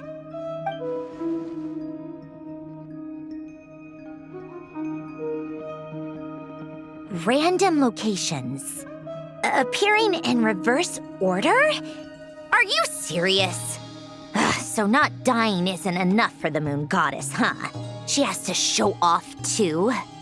Anyway, does this mean we can deduce her condition from the moon marrows? Miss Sandrone, there's nothing wrong with simply admitting that you're happy to hear the good news. I'm not. And she's the least of our problems. We're facing a huge crisis. If she can't control the flow of time in there, she's just gonna keep moving backwards. Different points in time won't intersect, and she'll never find a way out. Let's say life begins with a drop of water. When did time begin? The moment this planet came into being? No, that's not right. Her final destination would be the moment at which the space she is in was created. But it doesn't seem like we can influence that space from the outside world. So how can we help her? Also, if she's alive, Rerir and Thalindis might be too. But as far as we know, neither of them have come back out. That space may not have an exit at all. I'm afraid I must concur with Miss Nefer in this. Can't exactly argue with that. Let's leave it there for now. I've taken notes on everything you said. Will it help with your research? I doubt it's gonna help with breaking Dotori's energy fields. But who knows when it might come in handy.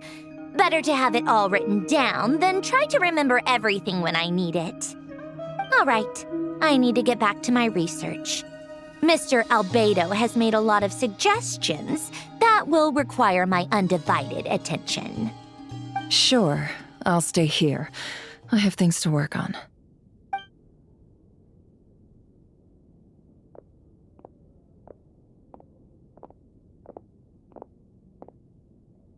Paimon, are you there?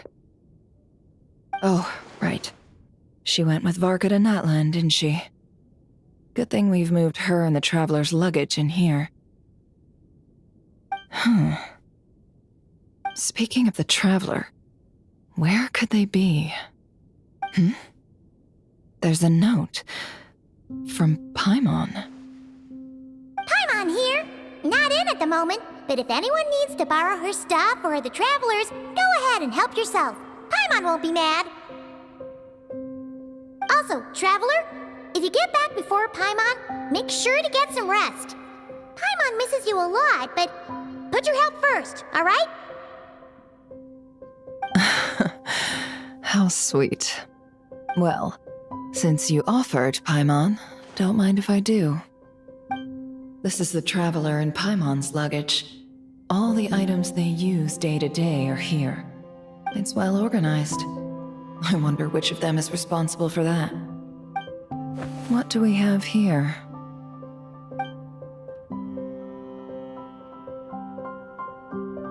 The camera captured a special moment that can only occur between people who are close to one another. You can really sense how the photographer feels about their subject. I wonder why this picture was placed outside. Is it because Paimon recently looked at it?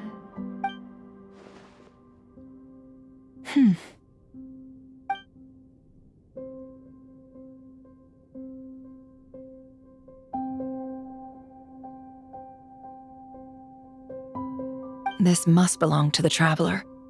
Perfect. I'll use this. Hang in there. We'll find you.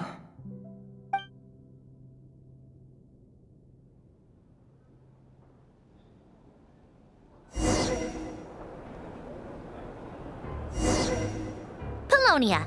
Search keyword world formula and bring me all relevant books.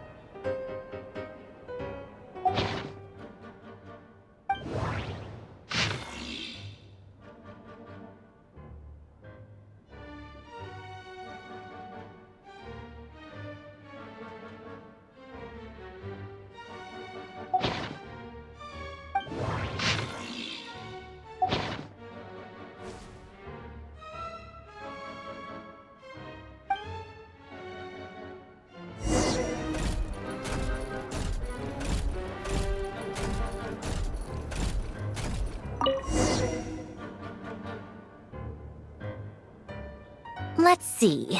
This one is on Tonki's sermon dictation concerning the apocalypse. I believe that the correct term for this is Fortuna. This was an ancient Romorian technology, a wisdom unparalleled. I never imagined that Romorian ideas would be so similar to the diagram I have named, the world formula. This is strong evidence that human civilization should gradually shed possibilities as it continues to explore and evolve. The end of humankind may well be upon us right now. The sparks of civilization shall run out unless we consider introducing variables from outside the system. Variables Surely that can only mean one thing. Descenders? Dottore likely captured the Traveler because of her descender status. But the Three Moons' authority comes from the world itself. Why would Dottore need anything beyond that? Where does this variable factor in? The world formula calculates the fate of an entire world.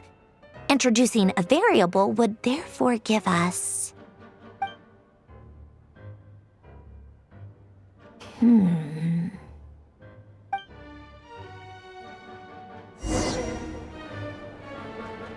Polonia, search keyword pathway and bring me all relevant books.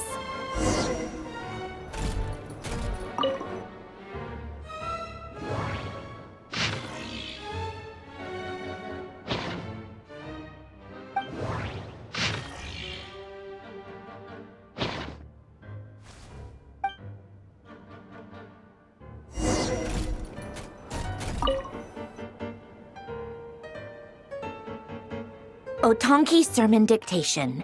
Explications on the Chemical Marriage. These titles are pretty esoteric. Observe and compute the pathway displayed in the guidance diagram. Deconstructing and reversing its effects could generate potential ideas. So, it's one of Renee's draft lectures. Deconstructing the pathway. I suppose that could lead to a breakthrough.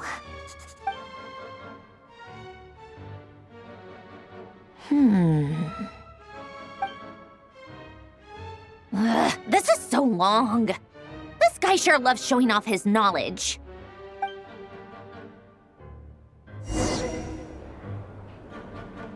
Polonia, search keyword tree model and bring me all relevant books.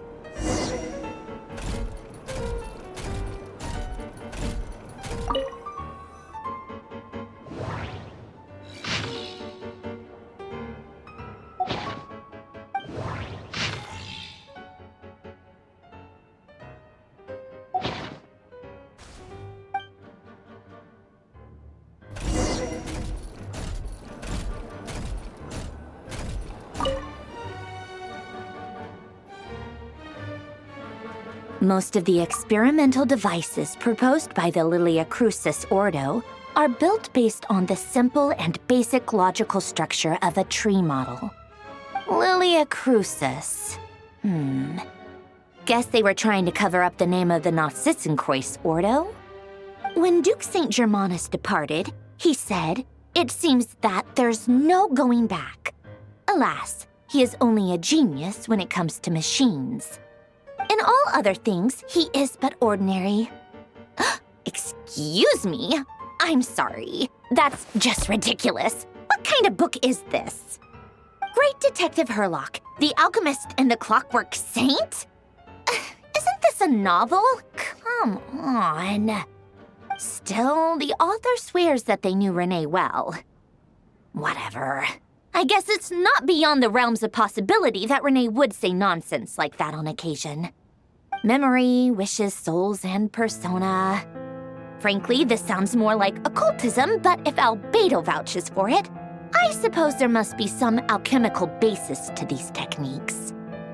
The way Alain Guillotin saw it, the world was comprised of machines. The universe needed machines, and thus his technologies were created. That's why I was born. René, his full name was René de Petrichor, if I recall correctly. Sounds like he and the town must be intricately connected. That place was also the source of most of our information regarding Remurian civilization. Seems like some of his projects were based on their technology. The cutting of souls and storing them in vessels. These seemingly unrelated techniques underpinned René's research. Assuming that the four orthants correspond to alchemical categories. The chemical marriage model? Alain would have scoffed at that. He never would have let those theories or parameters anywhere near his mathematical formulas.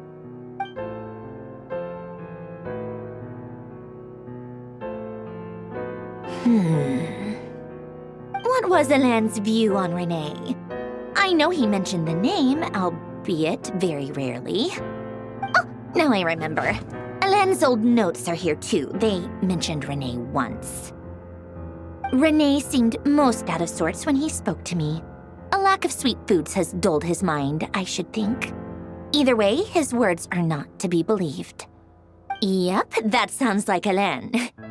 My subordinates actually did a half-decent job digging out all these materials.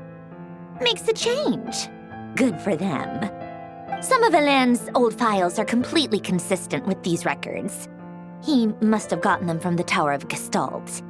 I never knew he got his hands on Renee's records that early. He may have kept them, but he never even attempted to use them. Didn't believe a word they said. Come to think of it, Renee's world formula was filled with calculations of constants. That shows he believed that the fate of the world to be predetermined. As for Alain, it's been too long. I forget what he said. What would he have said? A guy like him, fervent believer in machines, but not headstrong enough. The world can be changed. It is worth persevering. Yes, that's how he used to think at least. He created that procedure to save this world. Yet the scale of the world's fate proved too enormous. The result was beyond his ability to calculate. He died having never seen the outcome. And there I was, left behind in the ashes of his dreams. Did you really never take a close look at Renee's research? Or did you read it but deem his philosophy incompatible with your model? The very thought of trying to incorporate his ideas probably made you feel sick to the stomach. Well, don't worry, because there's a whole new category of lunatic in town. Next to Dottore, every other madman looks sane. You once asked me what I wished for. Should have asked him instead. He's the one pining for things you'd sooner die than witness.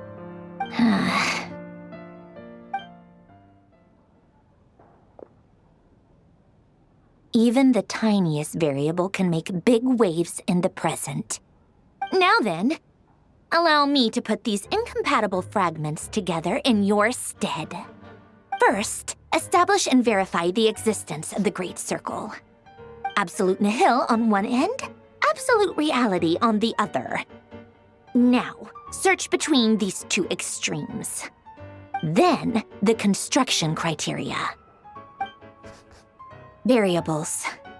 The sparks of civilization shall run out unless we consider introducing variables from outside the system. Input variables. Traverse the world, space-time, and civilization. Then extract the essential nodes from the records to determine which variables they point to. The primordial power that differentiated itself from the void. The power of light. Yes, light. Records. Hyperborea. This is so horrendously complicated. After all that, I'm still missing a few variables. I need to think this through again. How do you think it looks, Polonia? Like the frenzied scrawlings of a madwoman? Fine, keep it to yourself. It's not like you can talk anyway. I'll assume you gave it a passing grade. I jest. But true madness does often start with trying to save the world. What would Arlecchino and Columbina think if they saw this incomprehensible hen scratch? They'd probably have me institutionalized. So would Rosaline. She's been dead for a while now. When I close my eyes and think back, I can still see her face. And that enormous dress she used to wear. Such a bizarre choice. What possessed her? Oh, and the clack-clack of those heels used to drive me insane. No one's asking me, obviously, but I hope you all know that I never wanted to save the world. I'm not crazy. I don't have delusional ambitions, and that's a clinical fact. The world needs a solution, but I don't need the world's validation. It's the world begging me for answers, not the other way around.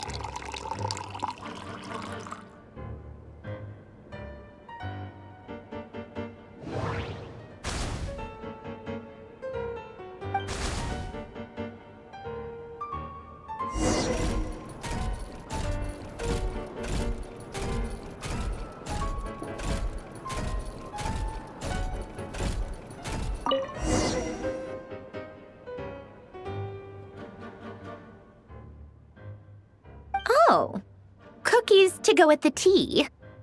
Let's see. They must be from that person who brought those documents. I see they're from Hotel de Boer. Something's written on the box. We are proud to present this homage to the Fortress of Meropede's fun-filled mill collection system. Fortune cookies! Have a lucky start to your day. Sounds like a dumb gimmick to me. Be early to bed and early to rise. Get plenty of sun and drink plenty of water. Then things will surely go well for you. What? Are you kidding me? Somehow I doubt that an early night and a glass of water is magically gonna save a world on the brink of existential peril.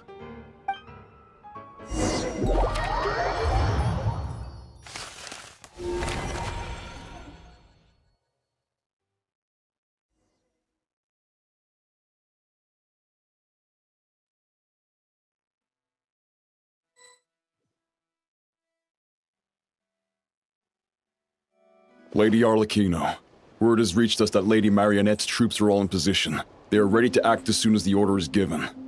Excellent. The only thing is, they are fewer in number than we expected. It looks like many of them must have lost their lives at the hand of the monsters released by the Doctor. Can't be helped. Allow them to join our ranks and keep in contact. As you wish.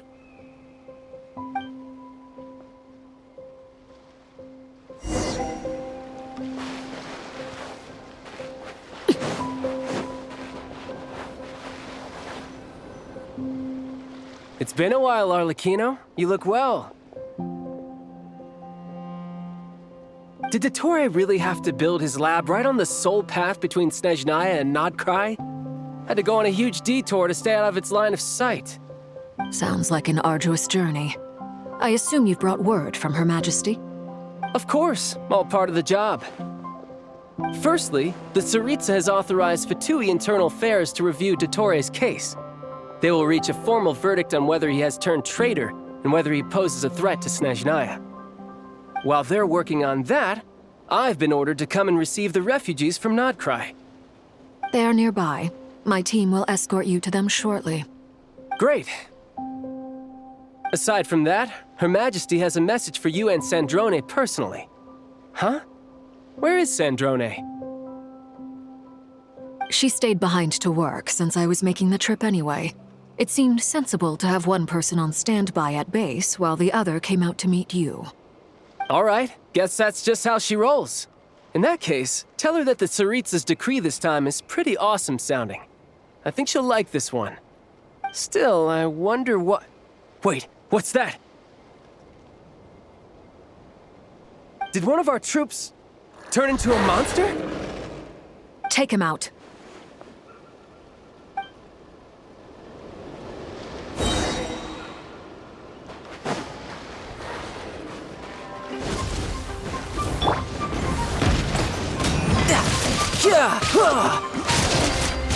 Shouldn't let your guard down. You've gotten stronger, Arlecchino. Nice. Stop that right now. I appreciate the praise, but I am not fighting you today. I knew it.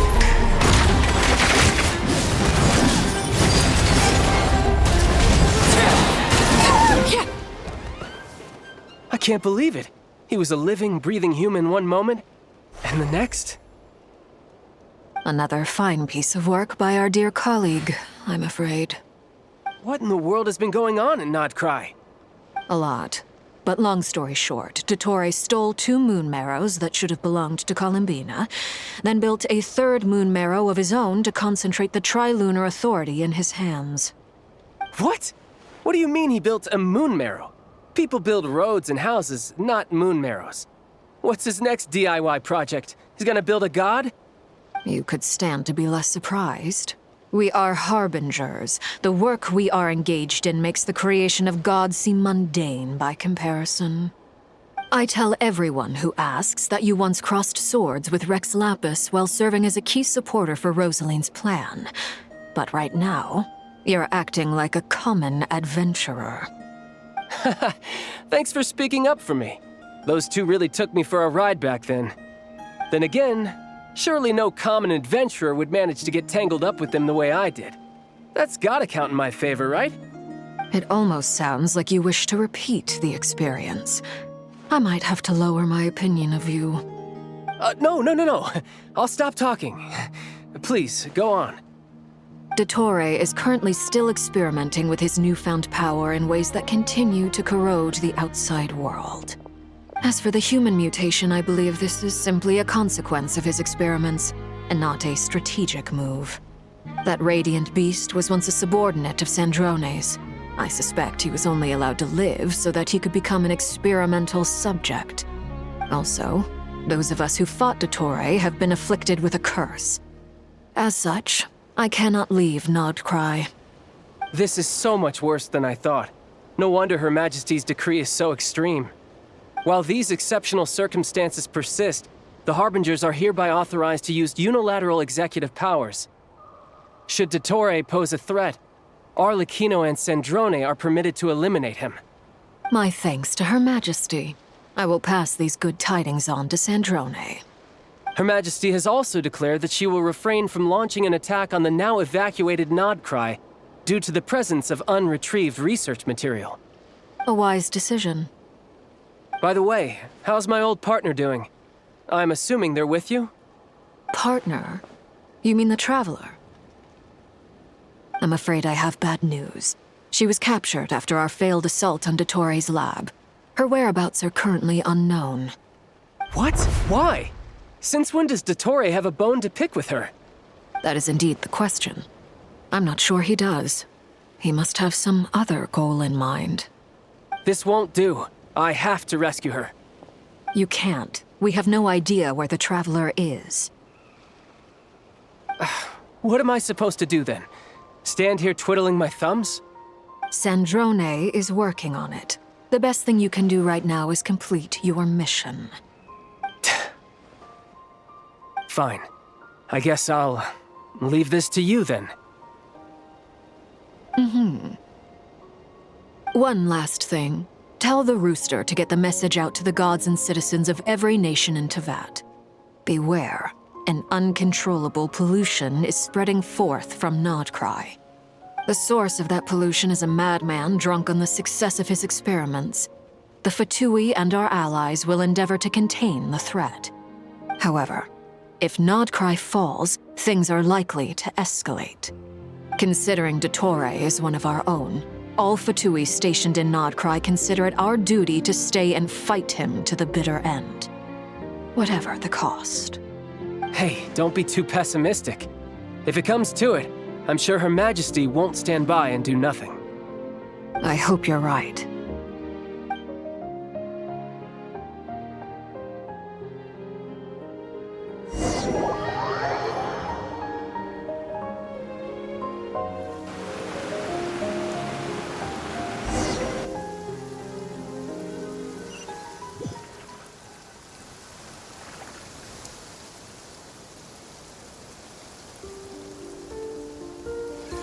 You're right on time. Thanks. Hey, do you think I'll get that gliding exam exemption? I made sure I was on my best behavior in Mondstadt. I landed well outside the city and walked in through the gates. I'll help you apply, don't worry. For now, let's see what we have here. What are the Doctor's energy fields even made from? The usual attract and repel principles that govern Kuvaki don't seem to apply to them. They are very mysterious, but ultimately, they appear to be comprised of energies from the 3 realms. Thanks to research by Master and the Hexen Circle, we know that Tevat's 7 elements are derived from the more primordial power of the Light Realm, which is antagonistic with the power of the Void Realm. Since you have the power of the Dragon Durin within you, I'm sure you can already tell that this energy field contains no abyssal energy. That's true. It's not abyssal energy. It's something pure, wild, and untamed. I've been thinking about something.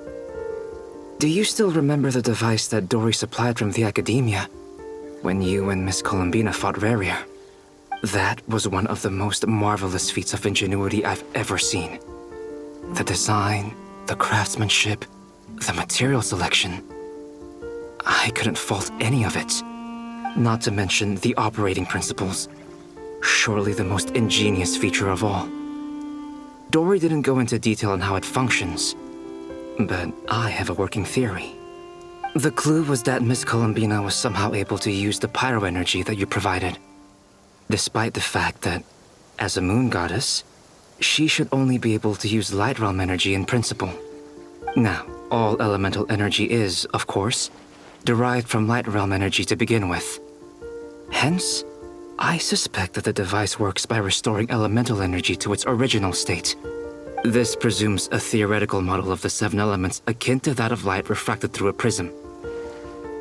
Perhaps it is no mere analogy. Maybe there is indeed a prism in this model. I almost wonder if the idea for the device was conceived based on direct observations of said prism. It would explain how such an ironclad design concept was achieved. It is at once a masterwork of engineering and a groundbreaking application of the Academia's latest elemental theories. I suspect only Lesser Lord Kusanali herself could have devised such an ambitious technology. But back to the energy field before us. If this is pure Light Realm energy, its relation to elemental energy is one of integration versus division. Or you could say that the former contains the latter. Could this mean that elemental energy can dilute the power of the Light Realm? Should we give it a try? We should.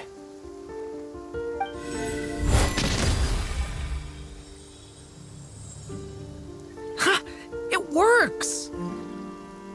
Clear signs of disruption were detected at the periphery of the energy field. This indicates that elemental energy can disturb or even negate the field. Now you try. All right, here goes. It's working! Switch to abyssal energy and attack again. No surprises there. Abyssal power drains the energy field to a significantly greater extent. I now feel confident in asserting that the energy field is indeed pure Light Realm energy, and that elemental energy can dilute it. But the energy field is huge. How much elemental energy will it take to neutralize it? We don't have to neutralize it completely. We can try other approaches. That's all for theory. Would you like to continue watching? So you knew I was here. Huh? When did you get here? A while ago. But Albedo sounded like he was working on his thesis defense back there. Back in Sumeru. You can end a person's whole career by interrupting them mid-speech. Very thoughtful of you. I'm truly touched. Could I ask you to lend me a hand? With what? A little test. Try using Animo to unleash a concentrated assault with circular blades, with the goal of breaking through at a singular point. Nice! This time it tore through the field. Tremendous. This is a major breakthrough. Should we go through? We probably shouldn't risk having mutually antagonistic energies in such close proximity. Durin, you stay here and watch the entrance. Hat Guy and I will go in to investigate. Sounds sensible to me. Keep your eyes peeled, Durin. Don't worry, I got this. You two be careful in there. Just give me the signal if you need help, and I'll dive right in. What do you mean, signal? It's based on a new alchemical concoction I developed last month. When 2 bottles of it are smashed on the ground together, they emit a blinding burst of light. If it comes to that, remember to shield your eyes with your hat. Glad I asked. Thanks for the heads up.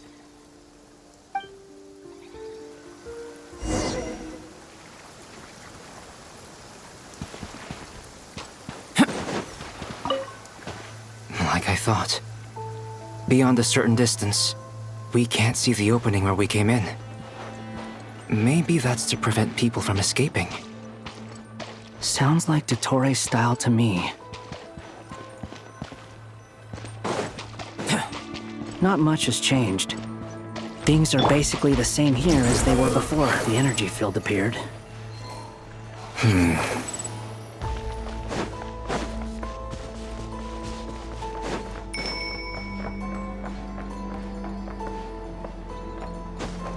Squall and Fury!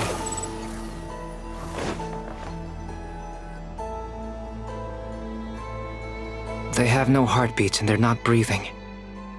We can only assume they're dead. But there are no visible wounds.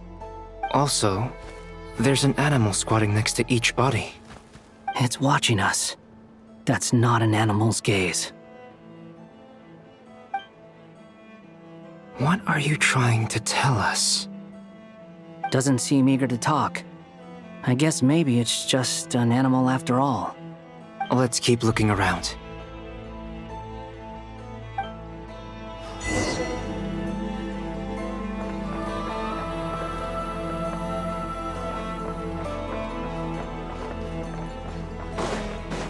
Behold! Search for it!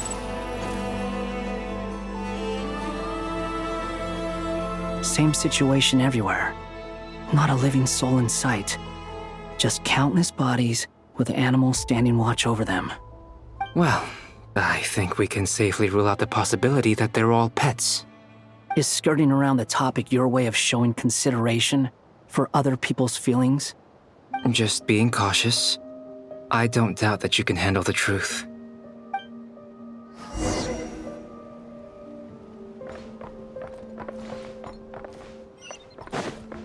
The wind rises. Careful. Please, help us. Please. Over there, I hear a voice.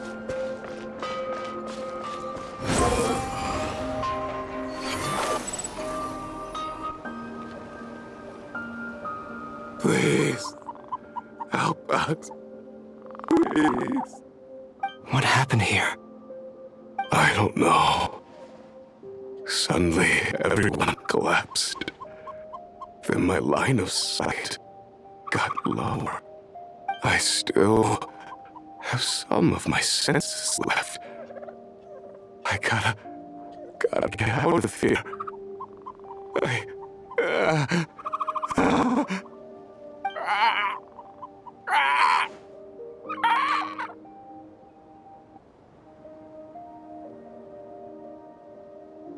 It looks like there's a huge experiment going on inside this energy field. Maybe each energy field is its own giant experiment. Vile. He's swapping human minds with those of animals. Even without the other circumstances, this would be an extremely radical experiment. Those people may have lost their sense of selves, but they are not fully animals either. If they were, they would have left. But instead, their instincts are driving them to remain by their dead bodies. We should go. No sense in sticking around here longer than we need to. Agreed.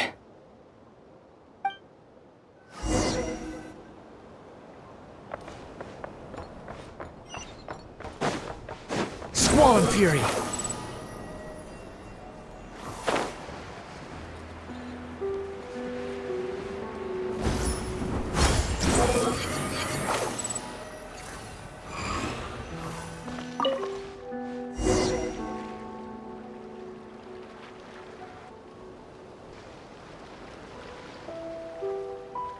You're back! Everything okay? We saw some things that take a strong stomach. Otherwise, we're fine. We should share our findings with the others.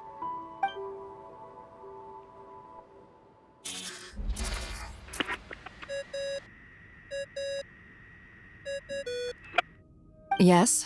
Who is it? Miss Nefer, it's me, Albedo. We found a way to break through the energy fields. With enough control, it's possible to tear them open using elemental energy. Also, we managed to take a look inside. Dottore is carrying out his cruel experiments on an immense scale. Any residents who have failed to evacuate in time will likely meet a grisly end. Sounds like he's living down to our expectations. Might I ask how things are proceeding on your end? I'm just about to get started. I'll be in touch once I have a result. Understood. Stay safe. I will.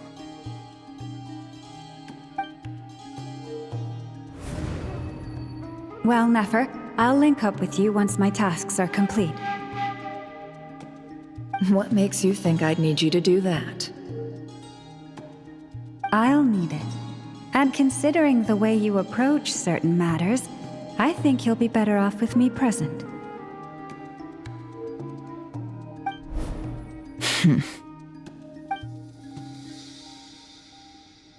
Let's begin. Entering simulation mode. A vast wasteland. Is this the Traveler's inner world? I was expecting something more vibrant, to be honest. Wait, someone's there.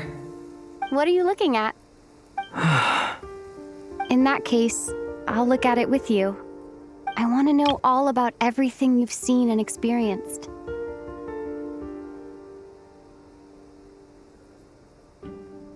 Is there somewhere I should return to? Or should I stay here and be the hero everyone says I am? I don't dislike my current life. Roaming the land, fighting battles, accomplishing missions, earning a living, looking after Paimon. It's not so bad. I guess the only thing that's missing is that you're not here with me. This is the conscious layer, which contains a person's true feelings. It is filled with both longing and kindness. I suppose anyone who lives long enough ends up wishing for someone who can't be there. Maybe it's the only way we can feel truly alive. Time to delve a little deeper.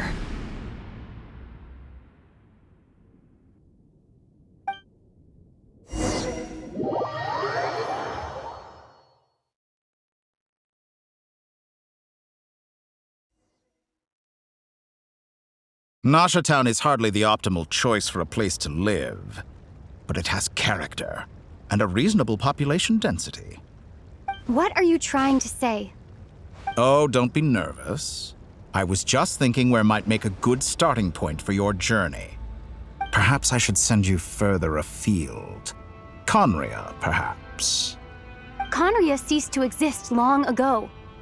Once again, you fail to understand the possibilities that the Lune creates. Anything that has existed in the past, I can now recreate. You simply do not wish to see that happen. That might be because you miss your sibling and fear getting answers that you are not ready to learn. But this is not for me to judge. If we are to collaborate, we need to maintain an amicable relationship. In a moment, you will be able to...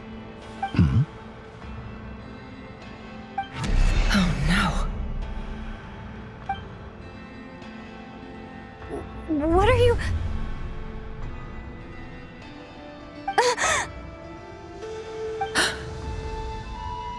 What are you gonna do? Don't move. Something unwanted has crept into... Oh? Gone as quickly as it came.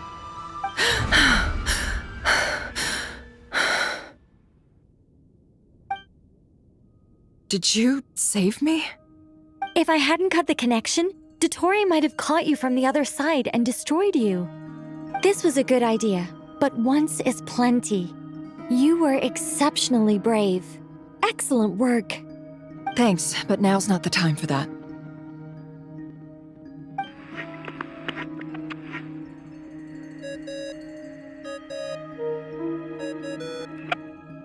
Albedo speaking. I think I know where she is. What is this endless darkness? I can't see anything, even though my eyes are wide open. But why? What happened? Ah, sorry about that. I take it you didn't notice. Just now, a friend of yours took a little peek into your mind. Could it be Nefer? How did she do it? Did she use something as a medium to connect to me? Do you think she's aware of your current circumstances?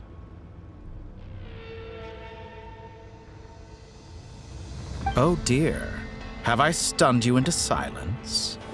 I only wanted to slow down your time a little so I could stop your intruder in her tracks. It would have been nice to capture the spy. I must say, I'm finding the ability to adjust the flow of time rather intriguing. The moment you closed your eyes, time seemed to grow impossibly viscous, didn't it? A whole month passed before you opened your eyes again, but only for you. No one else was affected. I dare say this is something only a god can achieve. Point taken. You've proven once again that you have god-tier powers. Oh, you misunderstand. This wasn't about proving a point. I was testing things out. I find I learn best by doing, and I have to admit, time is not the easiest dimension to control. I only wanted to make you sleep for a short while, but it ended up lasting a whole month. Clearly some finesse is required to wield the authority over time as I wish. I hope you're not angry with me. It was only a month's discrepancy, nothing too serious. Had I been off by a year, a decade, or even a century, that would have been quite a different story. You could have frozen me for millions of years. So much for collaboration. You aren't showing much sincerity. Millions of years? To what end? I wonder if you don't understand humans all that well. They are very pragmatic creatures who understand only that which they can perceive with their senses. If I had you sit here for a week, I imagine people might sympathize. But if I left you here for 100, 1,000, or 10,000 years, the sheer size of that number would cause it to lose all meaning to them. They would not have the capacity to comprehend your suffering, and thus they could not empathize. Unfortunately, while gods do exist in Tevat, it is ordinary humans that account for most of the population. Their lifespans are so limited, their bodies so fragile. Did you ever really hope that they could begin to understand someone like you? Your long life and unique origins make you fundamentally different from them. How long will it be before they start to treat you like the alien you are? Before you are ostracized, outcast? Alien. Even I feel bad for you sometimes. This world has made you into a slave. So many times you have served its will, and not once have the powers that be ever thought to grant you the one simple thing you wish for. You have been treated most unfairly. I can change that. I will grant you special privileges and give you back the status you rightly deserve as a descender.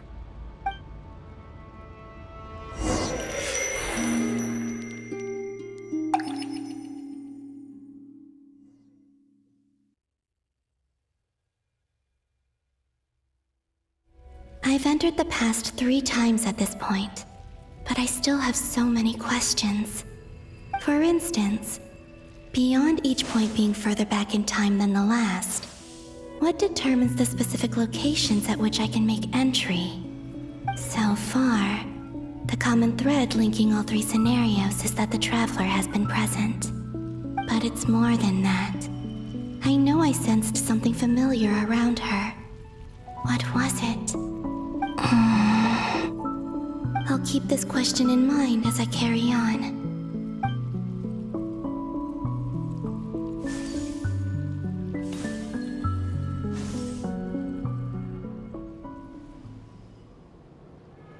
Humans, you never change. Always trying to use powers you neither comprehend nor control. This looks like Star Sand Shoal. Was this before Rerir regained his physical form?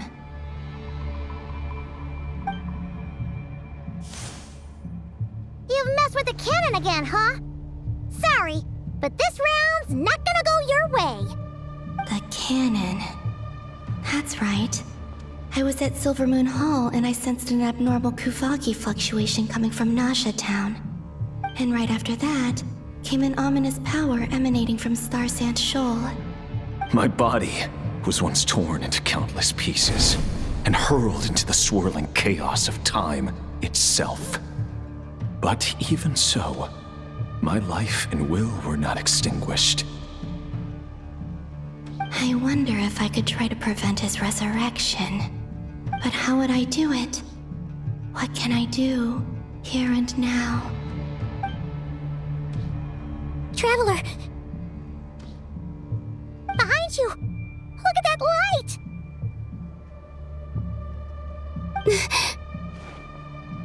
No, I won't make it in time. She's using the Kuvaki shield like I taught her. Is she gonna use it to block the cannon's beam? She's strong. I'm sure she can manage. But the force released when the beam impacts the shield might lead to collateral damage. Easy Island. The Frost Moon Scions will be exposed to lethal levels of Kuvaki. A question, if I may, kind Miss Columbina. When the cannon's Kuvaki beam was deflected earlier, I saw several bolts of energy streak toward Hisi Island, only to be blocked. Did you also have a hand in that? Maybe that really was me after all. Well, future me. But I don't know if I have enough power left. Sigi sato pasa sais, niti ipotoftos. There's no time. Osestikos paratin tiran to risuiku, to pirtu aithion feraton. I have to make it. Oh, Frost Moon. Oh, great land. Oh, slumbering moonlight of Nodcry. If you can hear me, if you can sense my call, then please, heed me once more!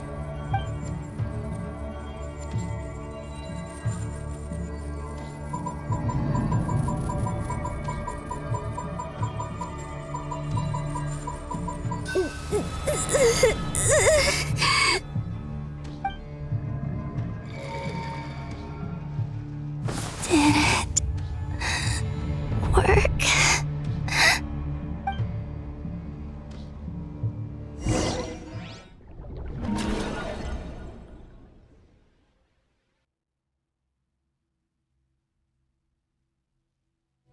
Hey, wake up. Hey, did you hear me? Columbina, I said wake up now! Oh, good morning, Sandrone. It's 3 in the afternoon, actually. And could you kindly not use my quarters as your personal nap room next time? But I feel so safe here. And your coffee, right? It's so bitter, but it smells lovely. It's like you were raised by wolves in a forest or something. What did you drink growing up? Grass tea? The Frost Moon Scions certainly led a more frugal existence than the Fatui. Then I'll I'll bet you've never eaten one of these before. It smells delicious. That's because it's a Fontanian recipe. I had a little free time today, so I made a batch. Rosaline will be here shortly, but if you really can't wait, I guess you can go ahead and... Hey, at least let me finish before you start eating! Did the Frostmoon Scions not teach you basic table manners? Or did the rules not apply to you because you're the high and mighty moon goddess? These are so tasty. Of course they are. I made them. I was worried they might contain traces of machine oil. What?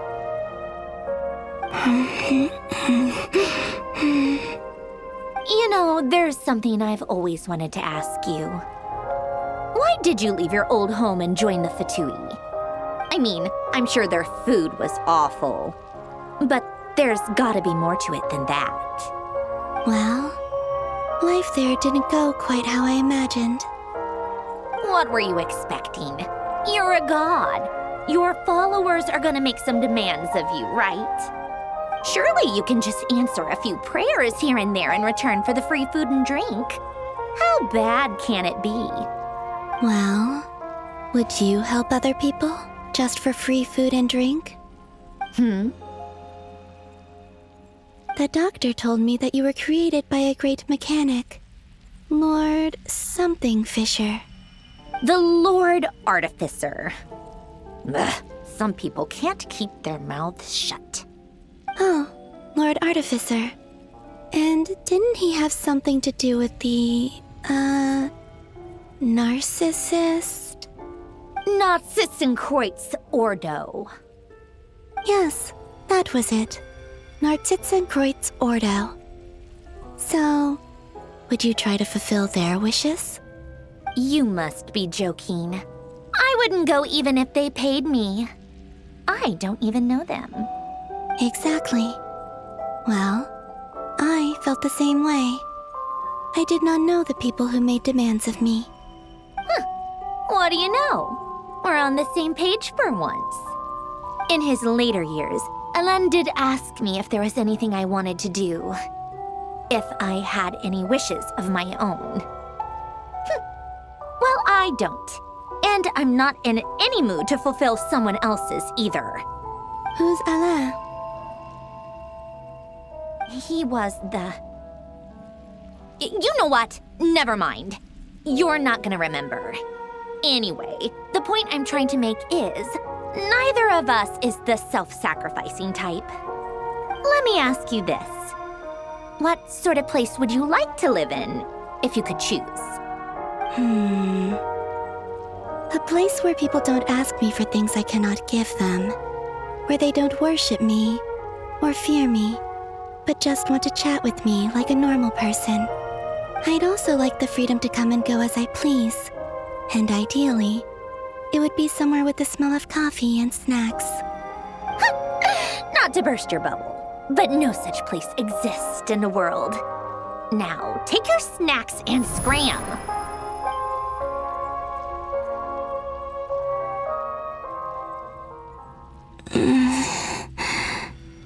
Did I pass out? Of course. I'm back here again. I dreamed of events from my past. Sandrone. Traveler. I miss you all so much. Back there.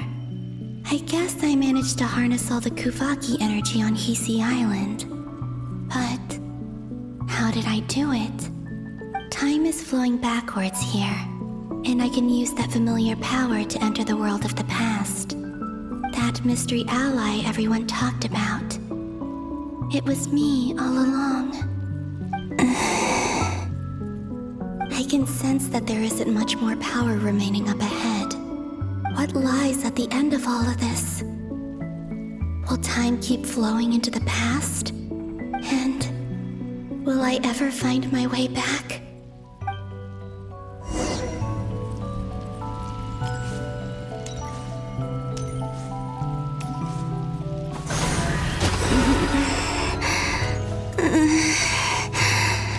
It's getting harder and harder to use my power.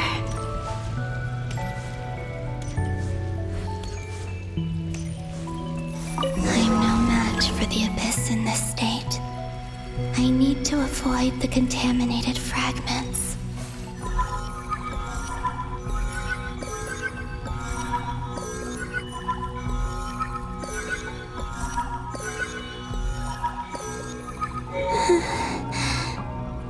Time to go.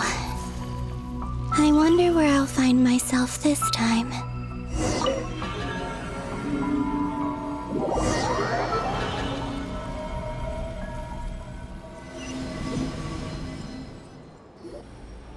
The Final Night Cemetery. This is where Flint's is based. Or not! How are we supposed to read through this many files? Difficult, yes, but it is also our most efficient option. Seems like they're searching for information. Oh, I remember. Flint's and Varga talked about some files on the Wild Hunt. Was this my doing too?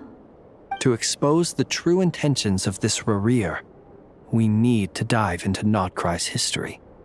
Are my actions changing the past? Or are they simply completing a process? Is all of this inevitable? Or am I the one making these decisions? If I choose not to help them now, will it change how things turn out? Hope we don't land on our heads then. They're my friends. I can't not help them.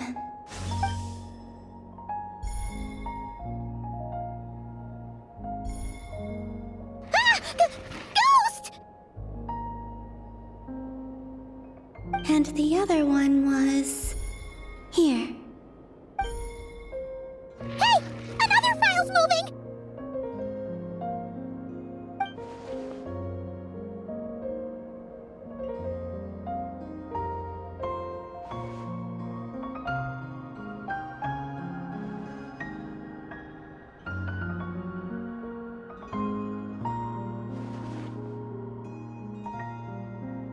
That should do it.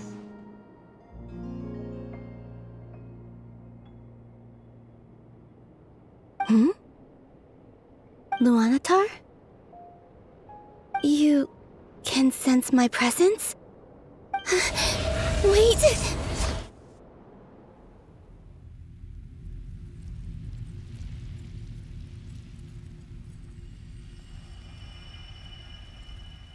Luanatar. So she's that familiar presence I've been sensing all along. She's always been by the Traveler's side. That explains why the Traveler has been there each time I've entered the past.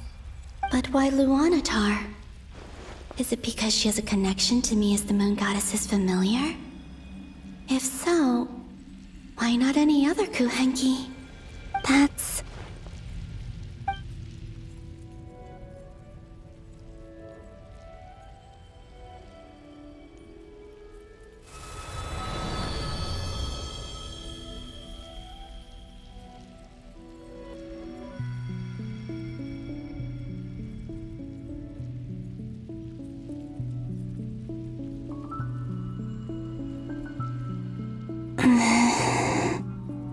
I cannot sense any power up ahead. Just a void, stretching out into infinity. This is likely my final chance to enter the past. It's now or never. I have to find a way back.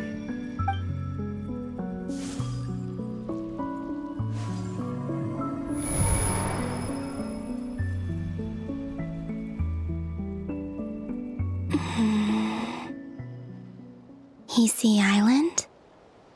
How far back in time is this? Where's Luanatar? I can't sense her presence this time.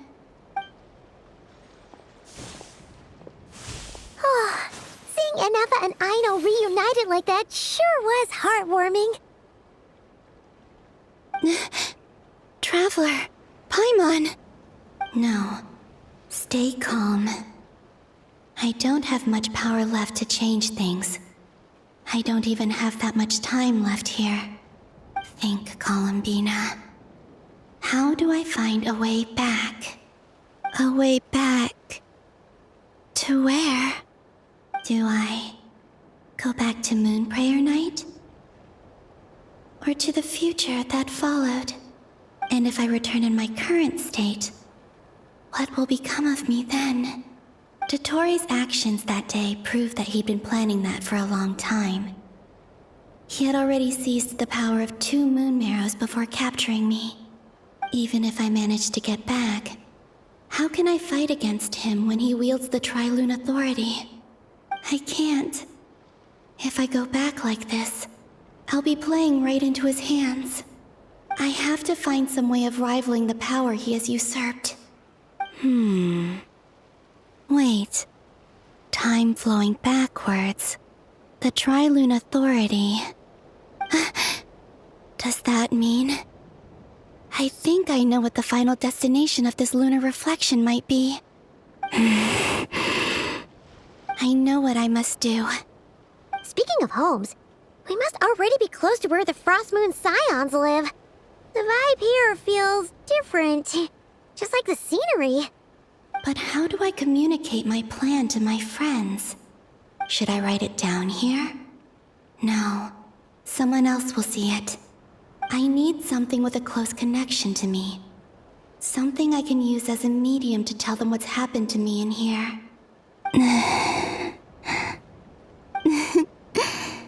Now it makes sense.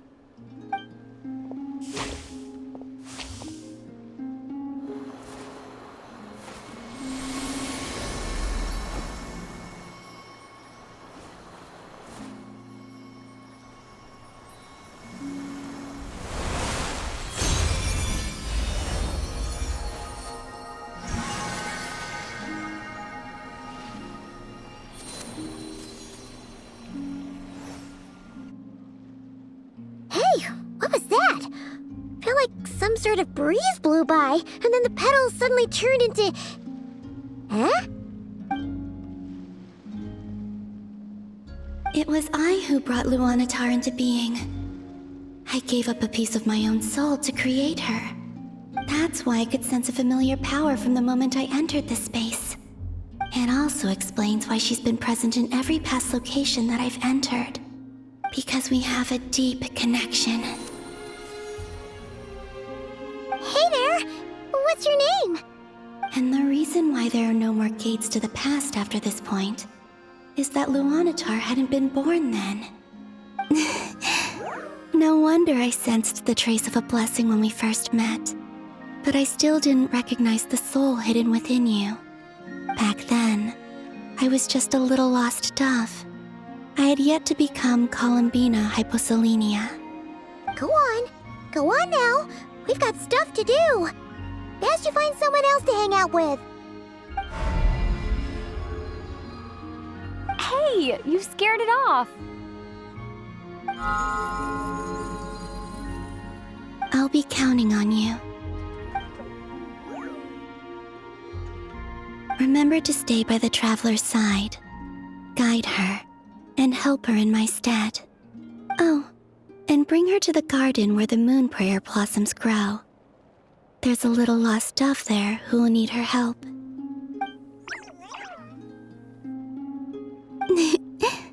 Go on.